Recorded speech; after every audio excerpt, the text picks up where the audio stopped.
Praise Lord. Joyce ടിവിയിലൂടെ ഞങ്ങളെ ശ്രദ്ധിക്കുന്ന എല്ലാ പ്രിയപ്പെട്ട ദൈവമക്കൾക്കും യേശുക്രിസ്തുവിന്റെ നാമത്തിൽ ഞങ്ങളുടെ സ്നേഹവും വന്ദനവും അറിയിക്കുന്നു. പ്രിയപ്പെട്ട ദൈവമക്കളെ, എല്ലാവരും കർത്താവിലെ സന്തോഷമായിരിക്കുന്നത് വിശ്വസിക്കുന്നു. കർത്താവ് എല്ലാ പ്രിയപ്പെട്ട ദൈവമക്കളെയും ധാരാളം അനുഗ്രഹിക്കുമാറാകട്ടെ. ഇന്ന് നമ്മോടൊപ്പം അനുഗ്രഹിക്കപ്പെട്ടതായ ഒരു സഹോദരിയാണ് തൻ്റെ ജീവിതം ഷെയർ ചെയ്യുന്നതിന് കടന്നു വന്നിരിക്കുന്നത്. ചെങ്കൽ ചൂളയിൽ നിന്നാണ്. നമുക്കറിയാമല്ലോ, ആ ചെങ്കൽ ചൂളയുടെ പഴയ ഒത്തിരി അനുഭവങ്ങളൊക്കെ ഉണ്ടെന്നാൽ കർത്താവ് ആ ദേശത്തിനൊരു വലിയ വിടുതൽ കൊടുത്ത് ഒരുപാട് ദൈവമക്കളെ ആ ദേശത്ത് കർത്താവ് ഉടലെടുക്കുവാൻ ഇടയാക്കി തീർത്തു. കർത്താവിൻ്റെ നാമം ആ ദേശത്ത് നിന്ന് അനുഗ്രഹിക്കപ്പെട്ട രീതിയിൽ പ്രഘോഷിക്കപ്പെടുന്നു. അവിടെ നിന്നാണ് ഒരു കർത്താവിൻ്റെ ദാസ്യം നമ്മളോടൊപ്പമായിരിക്കുന്നത്. നിങ്ങൾ ശ്രദ്ധയോടെ കേട്ടാൽ ഈ സാക്ഷ്യം ആദ്യോടന്തം നിങ്ങൾ ശ്രവിച്ചാൽ നിങ്ങളുടെ ജീവിതത്തിൽ വലിയ അനുഗ്രഹവും വിടുതലുമായി തീരുമെന്ന് ഞാൻ കർത്താവിൽ വിശ്വസിക്കുന്നു. ആ പ്രിയപ്പെട്ട കർത്താവിൻ്റെ ദാസ്യ ജോയ്സ് ടിവിയിലേക്ക് തൻ്റെ ജീവിതത്തിൻ്റെ അനുഭവം ഷെയർ ചെയ്യേണ്ടത് ഞങ്ങൾ ഹാർദവമായി സ്വാഗതം ചെയ്യുന്നു. ആമേൻ, ആമേൻ. Praise lord, praise lord sister. എന്തൊക്കെയുണ്ട്? ദൈവകൃപയാൽ സന്തോഷമായിരിക്കുന്നു. ഓക്കെ ഓക്കെ, കർത്താവ് സഹായിക്കട്ടെ. ഞങ്ങളോടൊപ്പം ആയിരിക്കുന്നതിൽ ഞങ്ങൾക്കും സന്തോഷമുണ്ട്. ജീവിതത്തിന്റെ അനുഭവങ്ങളെ ഷെയർ ചെയ്യുന്നതിന് മുന്നമേ തന്നെ നമുക്ക് ദൈവസന്നിധിയിൽ ഒന്ന് പ്രാർത്ഥിക്കാം. ഹല്ലേലൂയ, ഹല്ലേലൂയ, സ്തോത്രം, സ്തോത്രം. പരിശുദ്ധ കർത്താവേ, നന്ദി നിറഞ്ഞ ഹൃദയത്തോടെ ഞങ്ങളങ്ങ് വാഴ്ത്തുന്നു, സ്തുതിക്കുന്നു, സ്തോത്രം ചെയ്യുന്നപ്പാ.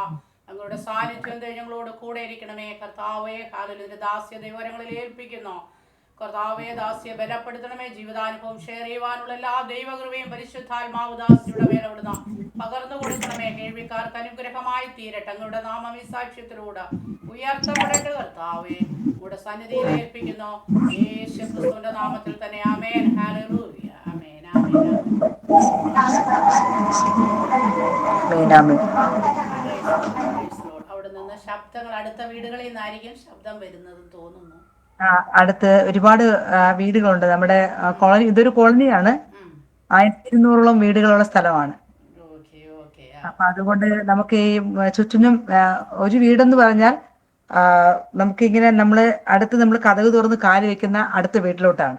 അപ്പൊ അത്ര പോലും സ്ഥലമില്ലാത്ത സ്ഥലമാണ്. അപ്പൊ അതുകൊണ്ട് നമുക്ക് ഇവിടുത്തെ ആൾക്കാരുടെ ശബ്ദങ്ങളാവാം, അല്ലെങ്കിൽ പട്ടി, പൂച്ച, കുഞ്ഞുങ്ങൾ, പാട്ട്. ഈ രാത്രിയൊക്കെ ആകുമ്പോൾ പല വീടുകളും അവരുടേതായ സ്വന്തത്തിലുള്ള കുറെ കാര്യങ്ങളുണ്ട്. അപ്പൊ അതായിരിക്കാം. ഓക്കെ ഓക്കെ, സാരമില്ല. കർത്താവ് സാക്ഷ്യം പറയാൻ അതിനുള്ള സാഹചര്യം കർത്താവ് ഒരുക്കി തരും. പിന്നെ സിസ്റ്റിനെ ഞാൻ ഒരു പ്രാവശ്യം കൂടെ നമ്മുടെ ചാനലിലേക്ക് സ്വാഗതം ചെയ്യുകയാണ്. ഇനിയുള്ള സമയം സിസ്റ്റിന് നൽകി തരികയാണ്. സിസ്റ്റിന്റെ ജീവിതാനുഭവം ഷെയർ ചെയ്യാം. Okay, thank you sister. Praise lord. ദൈവനാമത്തിന് മഹത്വം ഉണ്ടാകട്ടെ. ഇങ്ങനെ ഒരു അവസരം തന്ന ദൈവത്തിന് ആദ്യമേ തന്നെ ഹൃദയം നിറഞ്ഞ നന്ദി. നന്ദിയുള്ള ഹൃദയത്തോട് ദൈവത്തെ സ്തുതിക്കുന്നു, വാഴ്ത്തുന്നു. കാരണം എനിക്ക് ദൈവത്തെ എത്ര സ്തുതിച്ചാലും മതിയാകില്ല. കാരണം എന്ന് പറഞ്ഞാൽ ഇന്ന് ഞാനെന്നുള്ള ഒരാളെ പുറത്ത് കൊണ്ടുവരുവാനും ഒരാളെങ്കിലും പുറത്തന്നെ അറിയുന്നുണ്ടെങ്കിൽ അത് എൻ്റെ ദൈവത്തിന്റെ കൃപ ഒന്നു മാത്രമാണ്. അപ്പൊ ആ ദൈവകൃപയിലായിരിക്കുന്ന ഓരോ നിമിഷവും ദൈവത്തിന്റെ സന്നിധിയിൽ നന്ദിയുള്ളവരായിരിക്കാനാണ് ഞാൻ ആഗ്രഹിക്കുന്ന. മാനുഷികമായ ഒരുപാട് ബലഹീനതകൾ എന്നിലുണ്ട്. ആ ദൈവത്തിന് എൻ്റെ എല്ലാ ബലഹീനതകളെ അറിയാം. എങ്കിലും സ്വർഗത്തിലെ ദൈവം ഇത്രത്തോളം നിർത്തിയ കൃപയ്ക്കായി ഞാൻ ദൈവത്തിന് നന്ദിയുള്ളവളായിരിക്കാൻ ആഗ്രഹിക്കുകയാണ്. ഇങ്ങനൊരു അവസരം സ്വർഗത്തിലെ ദൈവം എനിക്ക് തന്നു. ജോയ്സ് ടിവിയിലെ ഒരു സാക്ഷ്യത്തിന് എനിക്ക് തോന്നുന്നു എന്നെ കുറച്ച് നാളായി ബഹുമാനപ്പെട്ട ആന്റി എന്നെ ഇങ്ങനെ വിളിച്ചുകൊണ്ടിരിക്കുകയാണ്. പക്ഷെ എന്തോ ദൈവത്തിന്റെ സമയമായി കാണില്ല. ദൈവത്തിന്റെ സമയം ഇപ്പോൾ ആയിരിക്കാം. അതുകൊണ്ടായിരിക്കാം പല കാരണങ്ങളാൽ അത് മുടങ്ങി പോയി. പിന്നെ കേരളത്തിൽ ഇപ്പൊ കുറച്ച് മഴയുടെ വല്ലാത്തൊരു കാലാവസ്ഥയായിരുന്നു. അപ്പൊ ആ ഒരു സാഹചര്യത്തിൽ ഇന്ന് തന്നെയാണ് ഞാൻ വിശ്വസിക്കുന്നു ദൈവത്തിന്റെ സമയം ഇപ്പോഴാണ്. അതുകൊണ്ടാണ് ചിലപ്പോൾ ഇന്നായിരിക്കും എൻ്റെ സാക്ഷ്യം കൊണ്ട് ഏതെങ്കിലും ഒരു വ്യക്തിക്ക് ഗുണം ചെയ്യുന്നതെന്ന് ഞാൻ വിശ്വസിക്കുകയാണ്. കാരണം ആദ്യമേ തന്നെ ഞാൻ പറയാം, എൻ്റെ സ്വദേശം തിരുവനന്തപുരമാണ്. തിരുവനന്തപുരത്തില് അറിയപ്പെടുന്ന ഒരു ചേരി പ്രദേശമായ ചെങ്കൽച്ചുളയിലാണ് എൻ്റെ ജനനം. വളരെ സന്തോഷമുണ്ട്. കാരണം ചെങ്കൽച്ചുളയിലാണ് എൻ്റെ ജനനം എന്ന് പറയുമ്പോൾ എനിക്ക് അതിനോട് ചേർത്ത് വെക്കുന്ന ഒരു വാക്യം കൂടെ ബൈബിളിലുണ്ട്.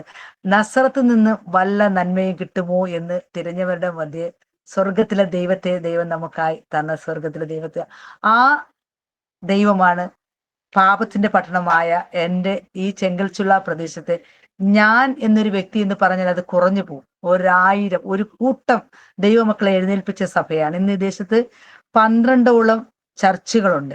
ഒരു കത്തോലിക്ക ചർച്ചും കൂടെ ചേർത്ത് 12ഓളം ചർച്ചുകൾ, 4 ടീം പ്രവർത്തനങ്ങൾ. അതിൽ ചെങ്കൽച്ചുള യേശുവിനായി എന്ന് പറഞ്ഞൊരു ടീമുണ്ട്, പെട്ടകം, അതുപോലെ വേറെ 2 ടീം പ്രവർത്തനങ്ങൾ. അപ്പൊ ഇത്രയൊക്കെ നമുക്ക് ഒരുപക്ഷെ ഇത്രത്തോളം ദൈവം അനുഗ്രഹിച്ച വേറൊരു പട്ടണം കാണില്ല. കാരണം പുറത്തു പറയാൻ നമുക്ക് ചിലപ്പോൾ എടുത്തു കാണിക്കാൻ കുറച്ച് ആഡംബരങ്ങളോ വീടോ കാറോ വസ്തു പണം ഒന്നുമില്ലെങ്കിലും ദൈവത്തിന്റെ സ്നേഹം, ദൈവത്തിന്റെ സന്തോഷം, ദൈവത്തിന്റെ കൂട്ടായ്മ എന്തെന്ന് അറിയണമെങ്കിൽ ഇങ്ങനെയുള്ള ജനങ്ങൾ തിരക്കുന്നതിനിടയ്ക്ക് ഇറങ്ങി വന്നാൽ മാത്രമേ, കൂട്ടം കൂടി മനുഷ്യരെവിടെ പാർക്കുന്ന അവിടെ ഉണ്ടാകുന്ന പ്രശ്നങ്ങൾ, ആ പ്രശ്നങ്ങളുടെ ഇടയിൽ കൂടെ, അല്ലെങ്കിൽ ആ കണ്ണുനീര്, ആ വിഷമങ്ങൾ, അതിന്റെ ഇടയിൽ കൂടെ നമ്മൾ ജീവിച്ചു പോകണമെങ്കിൽ, പ്രതിസന്ധികളെ മറികടന്ന് പോകണമെങ്കിൽ, അത് ക്രിസ്തു നമ്മുടെ ജീവിതത്തിലുണ്ടെങ്കിൽ മാത്രമേ നമുക്കതിന് സാധിക്കുകയുള്ളൂ. കാരണം നമ്മളെല്ലാവരും സമാധാനം സമാധാനം എന്ന് പറയും. പക്ഷെ സമാധാനത്തിന്റെ ആ വാക്കിന്റെ അർത്ഥം എന്തെന്ന് പറഞ്ഞാൽ, ഞാൻ മനസ്സിലാക്കിയെടുത്തോളം പ്രശ്നങ്ങളുടെ മധ്യേ കൂടെ നമ്മൾ കടന്നു പോകുമ്പോൾ ആ പ്രശ്നത്തിൽ കൂടെ നമ്മളെ സമാധാനത്തോടെ കൊണ്ടുവന്നൊരു ദൈവം. ഒരു പ്രശ്നം ഇല്ലാതെ ഒരു സ്ഥലത്തിരിക്കുമ്പോൾ ഒരിക്കലും അത് സമാധാനം നമുക്ക് പറയാൻ പറ്റത്തില്ല. കാരണം പ്രതിസന്ധികൾ ഉണ്ടെങ്കിൽ മാത്രമേ ദൈവത്തിന്റെ സ്നേഹം, ദൈവത്തിന്റെ സമാധാനം നമുക്ക് രുചിച്ചറിയാൻ പറ്റുള്ളൂ. അപ്പം ഞാൻ ജനിച്ചു വളർന്നൊരു നാടാണ് ചെങ്കൽച്ചുള. ഈ പട്ടണത്തിലെ ഞാൻ നേരത്തെ പറഞ്ഞ പോലെ ചർച്ചുകളുണ്ട്, കൂട്ടായ്മയുണ്ട്. ദിവസവും ആരാധന നടക്കുന്ന ചർച്ച് ഇതിനകത്തുണ്ട്. പ്രഭാത പ്രാർത്ഥന, ചർച്ചിൻ്റെതായ പ്രഭാത പ്രാർത്ഥന, ചർച്ചിന്റെ 2 മണിക്കൂർ പ്രാർത്ഥന, അങ്ങനെ വിവിധ കൂട്ടായ്മകൾ. ഓരോ സംഘടനക്കാർ അവരവരുടേതായ ദൈവം അവർക്ക് കൊടുത്ത കൃപയ്ക്ക് അനുസരിച്ച് ഓരോ പ്രാർത്ഥനാ കൂട്ടായ്മകൾ. കാരണം ഞങ്ങൾക്കത് വെക്കാതിരിക്കാൻ പറ്റത്തില്ല. കാരണം അത്രമാത്രം ഞങ്ങളുടെ ജീവിതത്തിൽ ദൈവ അത്ഭുതങ്ങളെ ചെയ്തു. ആ ദൈവത്തെ നമുക്ക് വിട്ട് കളഞ്ഞിട്ട് പോകാൻ ഇനി പറ്റത്തില്ല. ദൈവത്തിന്റെ സ്നേഹം എന്തെന്ന് അറിഞ്ഞാണ് എനിക്ക് അതിൽ അഭിമാനമുണ്ട്. ഈ ചെങ്കൽച്ചുള എന്ന് പറയുമ്പോൾ 1200 കുടുംബങ്ങൾ തിങ്ങിപ്പറക്കുന്ന സ്ഥലമാണ്. ഇവിടെ നേരത്തെ 16 ഏക്കർ ഉണ്ടായിരുന്നു, ഇപ്പൊ 11.26 ആണ്. കാരണം കുറച്ചൊക്കെ റോഡിന്റെ ഭാഗം എടുത്തപ്പോൾ അതിൽ ജീവിക്കുന്ന ഒരു കൂട്ടം മനുഷ്യർ, ആ ഒരു കൂട്ടം മനുഷ്യരുടെ പ്രത്യേകത ഞാൻ നിങ്ങളോട് പറയാം. എനിക്ക് അതായിരിക്കും ഏറ്റവും വലിയ സന്തോഷം. ഞാൻ എപ്പോഴും പറയുന്നത്, കാരണം ഈ ചെങ്കൽച്ചുളയുടെ അനുഭവങ്ങളോട് ഷെയർ ചെയ്യുന്നത് നല്ലതാണ്. ചെങ്കൽച്ചുള എങ്ങനെയായിരുന്നു? അതാ ഞാൻ പറഞ്ഞു വന്നേ. ചെങ്കൽച്ചുളയിലെ ആ ഒരു കൂട്ടം ആൾക്കാരെ കുറിച്ച് പറഞ്ഞാൽ മാത്രമേ അനുഭവത്തിൽ നമുക്ക് എത്താൻ പറ്റത്തുള്ളൂ. ചെങ്കൽച്ചുളയിലെ ഈ ഒരു കൂട്ടം 1200 കുടുംബങ്ങളെ നമ്മൾ എടുത്തു മനസ്സിലാക്കുമ്പോൾ, ഞങ്ങളുടെ ഇടയിൽ ജാതിയില്ല, ഞങ്ങളുടെ ഇടയിൽ മതമില്ല, ഞങ്ങൾ ഇഷ്ടപ്പെട്ട ദൈവങ്ങളെ ആരാധിക്കുന്നു. പക്ഷേ ഒരിക്കലും ഒരു ദൈവത്തിന്റെ പേരും പറഞ്ഞ് ഇവിടുത്തുകാർ അടിവെച്ചിട്ടില്ല. ഇതിൽ ഭൂരിപക്ഷം ആൾക്കാരും ദൈവമക്കളാണ്. അപ്പൊ ഞാൻ അത് പറഞ്ഞു വന്നതെന്ന് വെച്ചാൽ, നമുക്ക് പല സ്ഥലങ്ങളിൽ ജാതിയുടെ പേരിൽ, മതത്തിന്റെ പേരിൽ, ദൈവങ്ങളുടെ പേരിലൊക്കെ ഇങ്ങനെ നിരന്തര പ്രശ്നങ്ങൾ നടക്കുമ്പോൾ ഇവിടെ ഒരിക്കൽ പോലും ഒരു ദൈവങ്ങളുടെ പേരും പറഞ്ഞ് അടിവെക്കേണ്ടി വന്നില്ല. കാരണം നിരന്തരമായ പ്രാർത്ഥനാ കൂട്ടായ്മ ഞങ്ങളിവിടെ നടത്താറുണ്ട്. സന്ധ്യ പ്രാർത്ഥനകൾ, പരസ്യയോഗങ്ങൾ, പിന്നെ നമ്മുടെ സ്ത്രീകളുടെ മീറ്റിങ്ങുകൾ, പുരുഷന്മാരുടെ മീറ്റിങ്ങുകൾ, കുട്ടികളുടെ മീറ്റിങ്ങുകൾ, കോട്ടേജ് മീറ്റിങ്ങുകൾ, ഉപവാസ പ്രാർത്ഥനകൾ, കാത്തിരിപ്പ് യോഗം, ഇതൊക്കെ നിരന്തരം നടക്കുമ്പോൾ മറ്റ് നമ്മുടെ അയൽവാസികൾക്ക് അതൊന്നും അവർക്കൊരു അരോചകമായിട്ട് തോന്നിയിട്ടില്ല. കാരണം അവർക്കറിയാം നമ്മളെ സ്നേഹിക്കുന്ന ദൈവം. ചെങ്കൽച്ചുളയ്ക്ക് ഇത്രയും മാറ്റം വന്നിട്ടുണ്ടെങ്കിൽ അതിന് ഏക കാരണം ക്രിസ്തുവാണ്. ക്രിസ്തു ഈ പട്ടണത്തെ സ്നേഹിച്ചു, ക്രിസ്തു വിദേശത്തെ സ്നേഹിച്ചു. കാരണം ഒരു കാലത്ത് മാറ്റി നിർത്തപ്പെട്ട ഒരു ദേശമാണ്. കാരണം ഗുണ്ടകളുടെയും മദ്യപാനത്തിന്റെ, മയക്കുമരുന്നിന്റെ എല്ലാം ഒരു കലവറ പോലെ ഇങ്ങനെ എല്ലാവരും പറഞ്ഞു വെച്ചിരുന്ന ഒരു പട്ടണമാണ് ഞങ്ങളുടെ പട്ടണം. പക്ഷെ അത് എല്ലാം എത്രത്തോളം ഉണ്ടെന്ന് ചോദിച്ചാൽ, എല്ലാ സ്ഥലത്തും എന്തൊക്കെയുണ്ടോ അതൊക്കെ മാത്രമേ ഞങ്ങൾക്കുള്ളൂ. പക്ഷേ ഞങ്ങളെ പലതും പറഞ്ഞ് കുറച്ച് മൃഗീയമായ മനുഷ്യർ, അല്ലെങ്കിൽ മനുഷ്യത്വമില്ലാത്തവർ, മനസാക്ഷി ഇല്ലാത്ത കുറെ ആൾക്കാരുടെ കൂട്ടുന്നവർ, മനുഷ്യരെ കൊല്ലുന്നവർ എന്നുള്ള രീതിയിൽ നമ്മളെ സംസാരിച്ചിരുന്ന കാലമുണ്ട്. യഥാർത്ഥ സ്നേഹം എന്തെന്നറിയണമെങ്കിൽ ചെങ്കൽച്ചുള വരണം. ഇവിടുത്തെ ആ ഒരു മനുഷ്യനെ സ്നേഹിക്കുന്നവരാണ്. ഞാൻ പറഞ്ഞല്ലോ, ഞങ്ങളുടെ ഇടയുടെ സ്നേഹം ജാതിയുടെ മതത്തിന്റെ അതിർവരമ്പുകളില്ലാതെ ഞങ്ങളുടെ ആ സ്നേഹം മനസ്സിലാക്കണം. എന്നെക്കുറിച്ച് ഞാൻ നേരത്തെ പറയുമ്പോൾ എനിക്ക് ഒരേ കൂടെ പറയണം. കാരണം ഞാനെന്നുള്ള വ്യക്തി ഇന്ന് എന്തെങ്കിലും ആയിട്ടില്ല. അതിന്റെ പിന്നിലെന്ന് വെച്ചാൽ പ്രാർത്ഥിക്കുന്ന ഒരു കൂട്ടം ദൈവമക്കൾ ഈ ദേശത്തുള്ളത് കൊണ്ടിട്ടാണ്. ഞാനൊക്കെ ജനിക്കുന്ന മുമ്പേ ഈ പട്ടണത്തിൽ കരഞ്ഞിരുന്ന ഒരുപാട് ആൾക്കാരുണ്ട്. കണ്ണുനീരോട് പ്രാർത്ഥിക്കുന്ന അവരുടെയൊക്കെ പ്രാർത്ഥന ഒരു കാലത്ത് ഞാൻ പോലും കളിയാക്കിയിട്ടുണ്ട്. കാരണം ആ കൂട്ടായ്മകളെ ഞാൻ കളിയാക്കിയിട്ടുണ്ട്. കാരണം അവരുടെ പ്രാർത്ഥനകളും അവരുടെ കൂട്ടായ്മ ഒരുവച്ച് കൈയടിക്കുന്നതും, പിന്നെ അവിടെ കൂട്ടായ്മ ഇങ്ങനെ ആ പ്രാർത്ഥന ഇങ്ങനെ തുടങ്ങിയിട്ട് തീരുന്നുള്ള ഒരു ആത്മാവിന്റെ ഒരു പ്രവർത്തനം, അതൊക്കെ കാണുമ്പോൾ കുട്ടിക്കാലത്ത് ഞാൻ കളിയാക്കിയിട്ടുണ്ട്. പക്ഷെ ആ സ്നേഹം എന്തെന്ന് ഞാൻ അറിഞ്ഞപ്പോൾ എനിക്ക് മനസ്സിലായി, ദൈവത്തിന് മാത്രമേ ഒരു മനുഷ്യനെ രൂപാന്തരപ്പെടുത്താൻ പറ്റുള്ളൂ. ഒരു മനുഷ്യന് ലോകത്ത് എന്തൊക്കെ നമുക്ക് രൂപാന്തരമുണ്ട്, പക്ഷെ ദൈവത്തിന്റെ സ്നേഹം അത് നമ്മുടെ രൂപാന്തരത്തെ കാണാം. അപ്പൊ ഞാൻ ഇത്രയും പറഞ്ഞതിനുള്ള മുഖവരിയായിട്ട് ഇനി ഞാൻ എന്നെ പരിചയപ്പെടുത്താം. എൻ്റെ പേര് ധനുജകുമാരി എന്നാണ്. എൻ്റെ പേര് ധനുജകുമാരി എന്നുള്ളൊരു പേര് ഇന്ന് 10 പേരെങ്കിലും അറിയുമെങ്കിൽ അതിന് കാരണക്കാരൻ എൻ്റെ കർത്താവ് യേശു ക്രിസ്തു മാത്രമാണ്. ഞാൻ 9ാം ക്ലാസ് വരെ മാത്രമേ പഠിച്ചിട്ടുള്ളൂ. അപ്പൊ എന്റെ സാക്ഷ്യമായി നിങ്ങളുടെ മുൻപിൽ വരുമ്പോൾ നിങ്ങൾ മനസ്സിലാക്കാനുള്ളത്, ഞാൻ ഇന്ന് വലിയൊരു വ്യക്തിയല്ല, എടുത്തു കാണിക്കാൻ വിദ്യാഭ്യാസമില്ല, നല്ലൊരു വേറെ എൻ്റെ ബാക്ക്ഗ്രൗണ്ടുകൾ ഒന്നും എനിക്ക് നല്ലതെന്ന് പറയാനൊന്നുമില്ല. ഞാൻ ആയിരിക്കുന്ന ഒരു അവസ്ഥയിൽ നിന്നുകൊണ്ട് എൻ്റെ പട്ടണത്തെ, ഞാൻ കുഞ്ഞുനാൾ തൊട്ടേ കാണുന്ന ജനിച്ചു വളർന്ന ഈ പ്രദേശത്ത് ഞാൻ എൻ്റെ വിദ്യാഭ്യാസ കാലത്ത് അനുഭവിച്ച വേദനകളെ, എൻ്റെ കുടുംബ ജീവിതത്തിൽ അനുഭവിച്ച വേദനകൾ എൻ്റെ യൗവനകാലത്തുണ്ട്. കാരണം എവിടെയും ചെങ്കൽച്ചുള എന്ന് പറയുമ്പോൾ മാറ്റി നിർത്തുന്ന ഒരു അവസ്ഥ ഞങ്ങളുടെ ജീവിതത്തിൽ വന്നിട്ടുണ്ട്. അപ്പൊ ഞാനത് എന്ന് കുഞ്ഞുനാളോട് ഞാൻ ചിന്തിക്കാൻ തുടങ്ങി, എന്തുകൊണ്ടാണ് ചെങ്കൽച്ചുള എന്ന് കേൾക്കുമ്പോൾ മറ്റുള്ളവർ നമ്മളെ മാറ്റി നിർത്തുന്നത്? സംഭവം ഞങ്ങൾ പറയാമല്ലോ, ഞാൻ അറപ്പുരയ്ക്കൽ ഞാൻ എൻ്റെ സ്കൂളിലാണ് ഞാൻ പഠിച്ച, തമ്പാനൂർ UPS ആണ് ഞങ്ങളുടെ സ്കൂളിന്റെ പേര്. അപ്പൊ ആ സ്കൂളിൽ പഠിക്കുമ്പോൾ അവിടെ തന്നെ ഞങ്ങളുടെ സ്കൂളിൽ അവിടെ ഏറ്റവും കൂടുതൽ കുട്ടികൾ പഠിച്ചിരുന്നത് ചെങ്കൽച്ചുള കോളനിയിലുള്ള കുട്ടികളാണ്. പക്ഷെ അപ്പോൾ 1ാം ക്ലാസ് തൊട്ട് 7ാം ക്ലാസ് വരെ മാത്രമേ അവിടെ ഉണ്ടായിരുന്നുള്ളൂ. അപ്പൊ അതിനിടയ്ക്ക് നമ്മളാണ് ഭൂരിപക്ഷം. അപ്പൊ ഒരിക്കൽ പോലും ഒരു അവഗണനയോ ഒറ്റപ്പെടുത്തി നമ്മൾ അനുഭവിച്ചിട്ടില്ല. പക്ഷെ അവിടെയെല്ലാം ചെങ്കൽച്ചുള എന്ന് പറയുമ്പോൾ ജാതി അല്ലെങ്കിൽ നമ്മുടെ കോളനി എന്ന് പറഞ്ഞ് ഞങ്ങളെ മാറ്റി നിർത്തി. അപ്പൊ കുഞ്ഞുനാൾ തൊട്ടേ ആ ഒരു വാക്ക് എൻ്റെ മനസ്സിൽ ഇങ്ങനെ കിടന്ന് എന്നെ തന്നെ ചോദ്യം ചെയ്തുകൊണ്ട്, കാരണം എന്താണ് ചെങ്കൽച്ചുള, എന്തുകൊണ്ട് ചെങ്കൽച്ചുള പുറത്ത് പറയാൻ നമ്മൾ അറയ്ക്കുന്നു? കാരണം ഒരു ഹോസ്പിറ്റലിൽ പോയാലോ റോഡിൽ പോയാലോ നമ്മൾക്ക് ഒരു ഓട്ടോറിക്ഷ പിടിച്ച് തിരിച്ച് നമ്മുടെ സ്ഥലത്ത് വരണമെങ്കിൽ നമ്മൾ സ്ട്രെയിറ്റ് ആയിട്ട് ഒരിക്കലും ചെങ്കൽച്ചുള എന്ന് പറഞ്ഞിട്ടില്ല. കാരണം ചെങ്കൽച്ചുള എന്ന് പറയുമ്പോൾ ആൾക്കാർക്ക് വരാൻ ഭയം.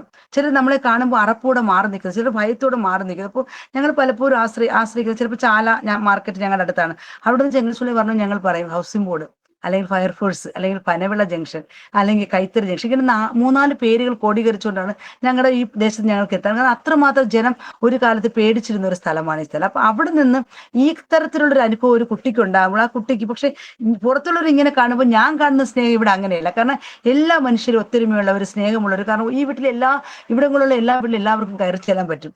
ഒരു നേരത്തെ ഭക്ഷണത്തിന് പോലും ഇവിടെ ആരും പട്ടിണി കിടക്കില്ല. കാരണം നമുക്ക് എല്ലാ വീട്ടിലും കയറി ചെല്ലുന്ന സോദരം, സ്നേഹം, നമുക്ക് കഴിക്കാനുള്ള ആഹാരം എല്ലാം നമുക്ക് കിട്ടുന്നുണ്ട്. അപ്പൊ ഞാൻ നേരത്തെ പറഞ്ഞില്ല, ഇപ്പൊ ഞങ്ങൾ തന്നെ വിവാഹം കഴിച്ചിരിക്കുന്നത്, വിവാഹം കൊടുത്തിരിക്കുന്നത് എല്ലാം ഇവിടുന്ന് തന്നെയാണ്. കാരണം പുറത്തുനിന്നുള്ള ആൾക്കാരെ നമുക്ക് വിവാഹം കഴിച്ചുകൊണ്ട് വരാൻ പറ്റത്തില്ല. കാരണം അവർ നമ്മളെ ചെങ്കൽച്ചുള കോളനി നമുക്ക് കല്യാണം കഴിച്ച് അയക്കാൻ അവർക്ക് ബുദ്ധിമുട്ടുണ്ട്. അതുപോലെ നമുക്ക് പുറത്തുനിന്ന് പോയി കിട്ടാനും പറ്റില്ല. പക്ഷെ അങ്ങനെയൊക്കെയുള്ള ഈ പട്ടണത്തെ എങ്ങനെ മാറ്റി നിർത്തപ്പോ എൻ്റെ കുഞ്ഞു മനസ്സിലെ ചിന്തകളെ ഇതിന്റെ പുറകെ പൊക്കിക്കൊണ്ടിരുന്നത് എന്താണ്. അപ്പൊ ഞാൻ അത് പറയുമ്പോൾ മുമ്പായിട്ട് തന്നെ എന്നെ കുറിച്ച് ഞാൻ പറയണമല്ലോ.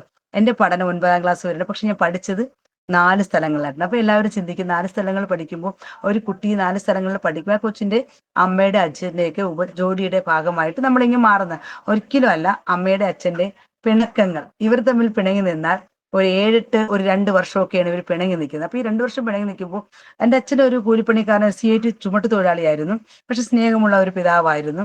അല്പം മദ്യപിക്കുകയൊക്കെ ആയിരുന്നു. പക്ഷെ അമ്മയുമായിട്ട് പിണങ്ങിക്കഴിഞ്ഞാൽ ഇവർ 1 വർഷം 2 വർഷം മാറി നിൽക്കും. എനിക്കൊരു സഹോദരനുണ്ട്, ആൺകുട്ടിയാണ്. അന്ന് അമ്മ പുറത്ത് ജോലിക്ക് പോകുന്ന പപ്പയും അമ്മയായിട്ട് പിണങ്ങുമ്പോൾ മാത്രമാണ് ജോലിക്ക് പോകുന്നത്. അപ്പൊ ഇവര് 3 മണിക്കൊക്കെ, പുലർച്ചെ 3 മണിക്ക് നമ്മുടെ ഇവിടെ 4 മുക്ക് എന്ന് പറഞ്ഞ സ്ഥലമുണ്ട്, ആ മുക്കിൽ ജോലിക്ക് കയറി മാത്രമേ ഇവർക്ക് കോൺക്രീറ്റ് പണിക്ക് പോകാം. അപ്പോൾ എന്നെ നോക്കാൻ ആ 3-3:30 മണിക്ക് വീട്ടിൽ ആളില്ല.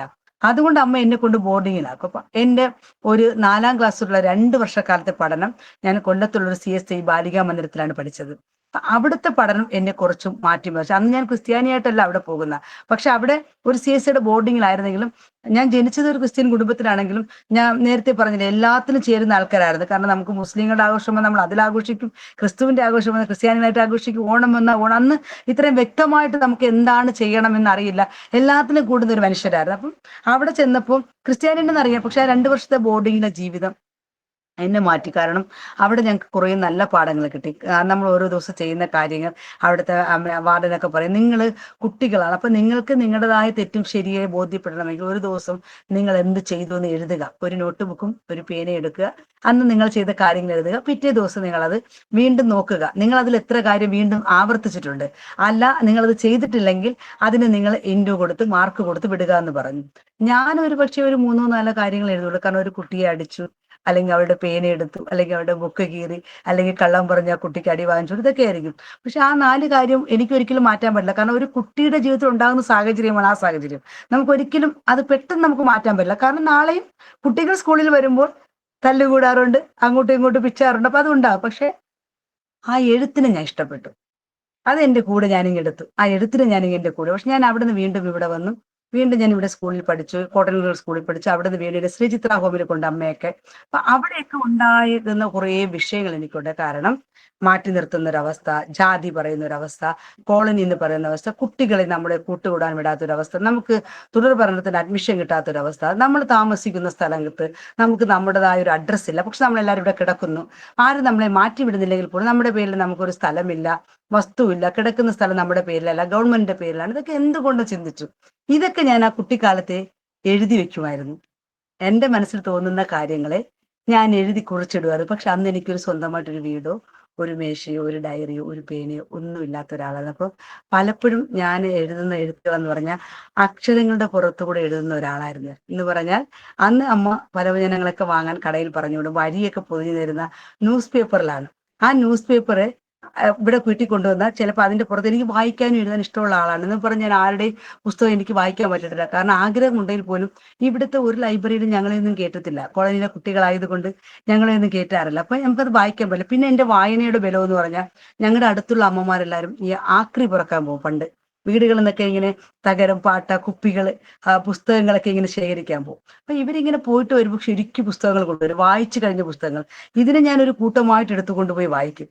അപ്പോഴെന്നെ അവർ വഴക്ക് പറയും, ഞങ്ങൾ പൈസ കൊടുത്ത് വാങ്ങുന്നത് നീ കൊണ്ട് കളയരുത്, ഇല്ലാണ്ട് ഞാൻ വായിച്ചിട്ട് കൊണ്ടുതരാന്ന് പറയും. തിരിച്ചതുപോലെ കൊണ്ടു കൊടുക്കും. അതൊക്കെ മാത്രമാണ് എന്റെ വായന. പിന്നെ മനോരമ, മംഗളം, അന്നത്തെ കാലത്തുള്ള കേരള ശബ്ദം, ഇങ്ങനെയുള്ള പത്രങ്ങൾ ഈ കിട്ടുന്ന വായിക്കുന്ന സാധനങ്ങളെ എവിടെ കണ്ടാലും വായിക്കുക പേപ്പർ എടുത്ത്. അത്രമാത്രം എൻ്റെ അറിവുള്ള. പിന്നെ ഞാൻ എന്ത് ചെയ്തു, ഈ പറയും പോലെ അമ്മ കൊണ്ടുതരുന്ന അരി വാങ്ങുന്ന പറഞ്ഞ പത്രങ്ങൾ എടുക്കുക, അതിന്റെ പുറത്ത് എഴുതണമെന്ന് തോന്നുമെങ്കിൽ എഴുതുക, അത് വീണ്ടും അമ്മ കത്തിച്ച് കളയുക. കഞ്ഞി വയ്ക്കുമ്പോൾ അമ്മ അത് കത്തിച്ച് കഞ്ഞിയാക്കി എടുക്കും. ഇങ്ങനെയൊക്കെ ആയിരുന്നു എൻ്റെ പഠനങ്ങളൊക്കെ പൊയ്ക്കൊണ്ടിരുന്നത്. ആ സമയത്ത് എനിക്കുണ്ടായ എൻ്റെ ജീവിതത്തിൽ എനിക്ക് ഒരുപാട് പ്രശ്നങ്ങളുണ്ട്. കാരണം ഞാൻ 9ാം ക്ലാസ് വരെ ഞാൻ പഠിച്ചുള്ളൂ. ഞാൻ 15 വയസ്സായപ്പോൾ എൻ്റെ കുടുംബ ജീവിതത്തിൽ എനിക്ക് പോകേണ്ടി വന്നു. അന്നത്തെ പ്രായത്തിൽ ഒരിക്കലും എന്റെ സാക്ഷ്യം കേൾക്കുന്ന ആരും, ഞാൻ പറയുന്ന എല്ലാ കാര്യവും ആരും അനുകരിക്കരുത്. എന്റെ ജീവിതത്തിൽ ഞാൻ കടന്നു വന്ന വഴികൾ മാത്രമാണ് ഞാൻ നിങ്ങളോട് പറയുന്നത്. കാരണം അതിൽ എന്നെ നടത്തിയ ക്രിസ്തുവിനെ കുറിച്ച്, അല്ലെങ്കിൽ എന്നെ ആ സാഹചര്യങ്ങളിൽ ഞാൻ എന്തായിരുന്നോ, ഞാൻ എവിടെ തകരേണ്ട അവസ്ഥയുണ്ട് അവിടുന്ന് എന്നെ മാറ്റിയെടുത്ത ഒരു കർത്താവിനെ കുറിച്ചാണ് ഞാൻ പറയുന്നത്. അതുകൊണ്ട് ആരും 9ാം ക്ലാസ് വരെ പഠിച്ച് പഠനം നിർത്തരുത്. എനിക്ക് പഠിക്കാൻ സാഹചര്യമില്ലാത്തൊരു ഞാൻ അങ്ങനെ ആയിപ്പോയതാണ്. എന്നെ പഠിപ്പിക്കാൻ ആരുമില്ല, അതിന് ഉത്തരവാദിത്തപ്പെടേണ്ട. അന്നൊക്കെ ഞങ്ങളുടെ മാതാപിതാക്കൾ എനിക്ക് തോന്നുന്നു 1990 വരെ ഇവിടെ 10ാം ക്ലാസ് വരെ പഠിച്ച കുട്ടികൾ ചുരുക്കമാണ്. അന്നത്തെ മാതാപിതാക്കൾക്ക് ഒറ്റ ആഗ്രഹമുണ്ട്. കാരണം കുട്ടികൾ ബസ്സിന്റെ ബോർഡെങ്കിലും വായിക്കണം. ഇവിടുത്തെ അമ്മമാര് പറയുന്നത് അങ്ങനെയാണ്, ഒന്നുമില്ലെങ്കിൽ കുട്ടികളൊന്ന് ബസ്സിന്റെ ബോർഡെങ്കിലും വായിക്കുമല്ലോ എന്നുള്ളൊരു ചിന്തയിലാണ്. അപ്പൊ ആ കാലഘട്ടത്തിൽ ഞങ്ങളുടെ വിദ്യാഭ്യാസം നമുക്ക്, പിന്നെ ഞാൻ പറഞ്ഞില്ലേ സ്കൂളിൽ 8ാം ക്ലാസ് ആകുമ്പോൾ നമ്മൾ പോകുന്ന കോട്ടയം സ്കൂളിലാണ്. അവിടെ പഠനത്തിന് പോയി കഴിഞ്ഞപ്പോൾ നമുക്കുണ്ടായ ഒരു അനുഭവം എന്ന് പറഞ്ഞാൽ, മറ്റു കുട്ടികളുടെ കൂടെ ചേർന്ന് നമ്മൾ ഇരിക്കുമ്പോൾ നമ്മൾ തമ്മിൽ ഒരു പ്രശ്നമുണ്ടായി. നമ്മുടെ ഒരു വീട് കഴിഞ്ഞാൽ ഒരു കുട്ടിക്ക് നല്ല പാഠങ്ങൾ നമുക്കുണ്ടാകുന്ന ഒരു വിദ്യാലയത്തിൽ നിന്നാണ്. കാരണം അധ്യാപകരിൽ നിന്ന് അവരിൽ നിന്നുണ്ടാകുന്ന നല്ല പാഠങ്ങളാണ് നമ്മുടെ ജീവിതത്തിൽ നമുക്കത് എപ്പോഴും നമുക്കൊരു അറിവായിരിക്കും. മറ്റുള്ളവരെ നമുക്ക് പിന്നെ ബഹുമാനിക്കേണ്ട രീതി നമുക്ക് മനസ്സിലാവും. നമ്മുടെ ജീവിതത്തിന്റെ ഓരോ കാഴ്ചപ്പാടുകളും കാൽപ്പാടുകളും പോകുന്നത് വിദ്യാഭ്യാസത്തിൽ കൂടെയാണ്. വിദ്യാഭ്യാസ ജീവിതം നമുക്ക് ഒരിക്കലും മാറ്റി നിർത്താൻ പറ്റാത്ത ഒരു കാലമാണ്. അങ്ങനെ തന്നെയാണ് പോകേണ്ടത്. പക്ഷേ ആ ടീച്ചർമാർ ചെയ്യുന്ന, ഞങ്ങൾ 2 കുട്ടികൾ തമ്മിൽ അടികൂടിയാൽ ഈ ടീച്ചർ വന്ന് കാണുമ്പോൾ ആദ്യം കാണുന്ന എന്നെയാണ്. അല്ലെങ്കിൽ ഈ കോളനിയിൽ ഒരു കുട്ടിയാണെന്നുണ്ടെങ്കിൽ അവർ പറയുന്നത്, ഈ കുട്ടിയോട് കൂട്ടുകൂടരുത്, ഇവർ കോളനിയിലെ കുട്ടികളാണ്. ആദ്യത്തെ ആ വാക്ക് കേൾക്കുമ്പോൾ തന്നെ മറ്റു കുട്ടികളെല്ലാം ഞങ്ങളെ ഒരു അപകർഷബോധത്തോടെ നോക്കും. ഇതെന്താ, ഇവരെന്താണ്, ഇവരാരാണ്, ഇവരെന്തുകൊണ്ട് ഇങ്ങനെ മാറ്റി. പിന്നെ ആരും ഞങ്ങളോട് കൂട്ടുകെടില്ല. എത്ര പഠിച്ചാലും ഞങ്ങൾ ബാക്ക് ബെഞ്ചിലിരിക്കണം.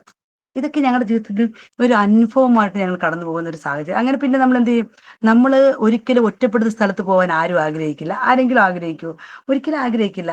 പിന്നെ ഞങ്ങൾ ആരും അങ്ങോട്ട് പോകത്തില്ല. അപ്പൊ ഞങ്ങളുടെ പഠനം തീരും. പിന്നെ ഞാൻ നേരത്തെ പറഞ്ഞൊരു സാക്ഷ്യം ഉണ്ടായിരുന്നല്ലോ, എന്താണ്, ഇവിടുത്തുകാർ ഇവിടെ തന്നെ വിവാഹം കഴിക്കുന്ന, അടുത്തുള്ളവരെ സ്നേഹിക്കുക, വിവാഹം കഴിക്കുക. അന്നത്തെ കാലഘട്ടത്തിൽ പുറത്ത് നമുക്ക് വിവാഹം കഴിച്ചുകൊണ്ട് പോകാനോ കൊണ്ടുവരാനോ സാഹചര്യമില്ല.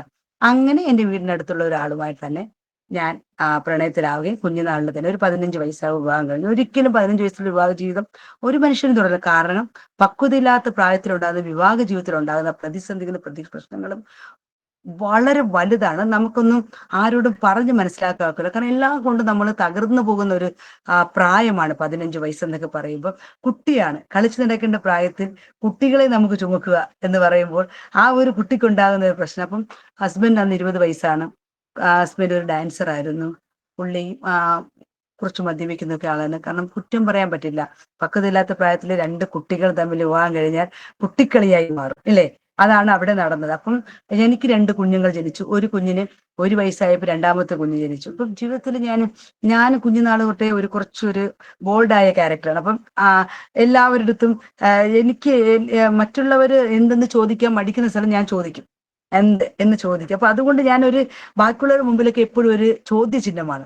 എന്നോട് ആരെങ്കിലും എന്തെങ്കിലും പറയുമ്പോൾ അവർ ഒന്നും കൂടി ആലോചിക്കും, ഒന്ന് പറയണോ വേണം. അപ്പം ഇങ്ങനെയൊക്കെയുള്ള ഒരു രീതിയിൽ വന്നപ്പോൾ കൂട്ടുകാരുടെ ഇടയ്ക്കൊക്കെ എനിക്കൊരു വലിയൊരു ഒരു ഫെയിം ഉണ്ടായിരുന്നു. ഞാൻ എന്തോ ആണ്. പക്ഷെ അതെന്റെ കുടുംബജീവിതത്തിൽ ഞാൻ ഒന്നുമല്ലാതായി തകർന്നു പോയി. അപ്പൊ എല്ലാവരുടെ മുമ്പ് ഞാൻ ഒറ്റപ്പെട്ടു പോയി. എനിക്ക് പിന്നെ ഒരു വീടില്ല, കിടക്കാനൊരു ഇടമില്ല. ഹസ്ബൻഡ് ഇങ്ങനെ എന്റെ സഹോദരൻ, ഞാൻ പറഞ്ഞു വരുന്ന ഇതിന്റെ ഇടയ്ക്ക് എനിക്കൊരു സഹോദരനുണ്ട്. അവൻ 4ാം ക്ലാസ് വരെ അവൻ പഠിച്ചിട്ടുള്ളൂ. 4ാം ക്ലാസ് വെച്ച് തന്നെ നമ്മുടെ സാഹചര്യങ്ങൾ അനുസരിച്ച് ചെറിയ ചെറിയ കുറ്റകൃത്യങ്ങൾ അകപ്പെടുകയും പിന്നെ പോലീസ് നിരന്തരം ഇവിടുത്തുകാരെ വേട്ടയാടുന്ന ഒരു സ്വഭാവമുണ്ട്. കാരണം ഒരു കുറ്റം ചെയ്തില്ലെങ്കിൽ പോലും കോളനിയിലായിരിക്കുന്ന ചെറുപ്പക്കാരെ കുറ്റാരോപിതരാക്കി അവരെ കൊണ്ടുവന്ന് കേസുകളിലും മറ്റു കാര്യങ്ങൾ ഉൾപ്പെടുത്തി അവരെ ഒരു കുറ്റം ആരോപിച്ച് അവരെ ജയിലിലടക്കിയ പിന്നെ അവർ ക്രിമിനൽസിലായി മാറുക. വേറെ എവിടെ എന്ത് നടന്നാലും ഇവിടുത്തെ കുട്ടികളെ പിടിച്ചുകൊണ്ട് ആ സാഹചര്യത്തിൽ കൂടെയാണ് സഹോദരന്റെ ഒരു പോക്ക്. സഹോദരൻ ഇപ്പൊ മരിച്ചുപോയി. അവൻ ആത്മഹത്യ ചെയ്താണ് ലോകത്തുനിന്ന് അവൻ മാറ്റപ്പെട്ടത്. അപ്പം ഞങ്ങളെ സഹായിക്കാൻ ആരുമില്ല, ഞങ്ങൾക്ക് വേണ്ടി പറയാൻ ആരുമില്ല എന്ന് ആശ്വസിപ്പിക്കാൻ 2 കുട്ടികൾ. 17 വയസ്സായി, 16 വയസ്സ്, 15 വയസ്സ് വിവാഹം കഴിഞ്ഞു, 17 വയസ്സായപ്പോൾ 2 കുഞ്ഞുങ്ങൾ. ആ 2 കുഞ്ഞുങ്ങൾക്ക് ആഹാരം വേണം. എനിക്ക് എന്തെന്ന് എനിക്ക് അറിയില്ല, എങ്ങനെ ജീവിക്കണം. ഞാൻ 5 പ്രാവശ്യം ആത്മഹത്യ ചെയ്യാൻ ശ്രമിച്ചു. പക്ഷെ സ്വർഗത്തിലെ ദൈവം എന്നെ ഒരിടത്തുമില്ല. കാരണം എന്റെ മേലുള്ള ദൈവത്തിന്റെ ദൈവപ്രവൃത്തി കാണുവാൻ എനിക്ക് വേറെ ഒരു ദൈവം അല്ലാതെ വേറെ എനിക്കാരുമില്ല. പക്ഷേ ഞാൻ വന്ന വീട്, ഞാൻ എന്റെ വിവാഹം കഴിഞ്ഞ് വന്ന വീട് അവരൊരു പെന്തക്കോസ് കൂട്ടായ്മയിലുള്ള ആൾക്കാരായിരുന്നു. അപ്പൊ അവിടെ ചെന്നു ഈ പുള്ളിയുടെ മദ്യപാനമൊക്കെ കണ്ടപ്പോൾ അവര് പറഞ്ഞു, നീ എങ്ങനെയെങ്കിലും പള്ളിയിലൊക്കെ വരണം, നീ സ്നാനപ്പെട്ട മദ്യപാനം മാറും. അപ്പം സത്യം പറഞ്ഞാൽ എനിക്ക് യേശുവിനെ വിശ്വാസമാണ്, യേശുവിനെ അറിയാം. പക്ഷെ ഞാൻ അന്ന് സ്നാനപ്പെട്ടത് പുള്ളിയുടെ മദ്യപാനം മാറും, നമുക്ക് നന്നായിട്ട് പോകാന്ന് പറഞ്ഞ് സ്നാനപ്പെട്ടത്. കർത്താവിനെ അറിയാമെങ്കിൽ പോലും കർത്താവിനെ കൊണ്ട് പറ്റുമെന്ന് എനിക്കറിയാം.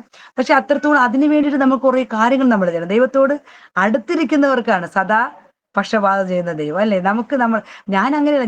ഞാനൊരു ഉപായത്തിന് ചെന്ന് കമ്മലും മാല ഒരു സ്നാനപ്പെട്ടാൽ ഭർത്താവിന് മദ്യപാനം എന്ന് പറഞ്ഞാൽ അന്ന് പോയതാണ്.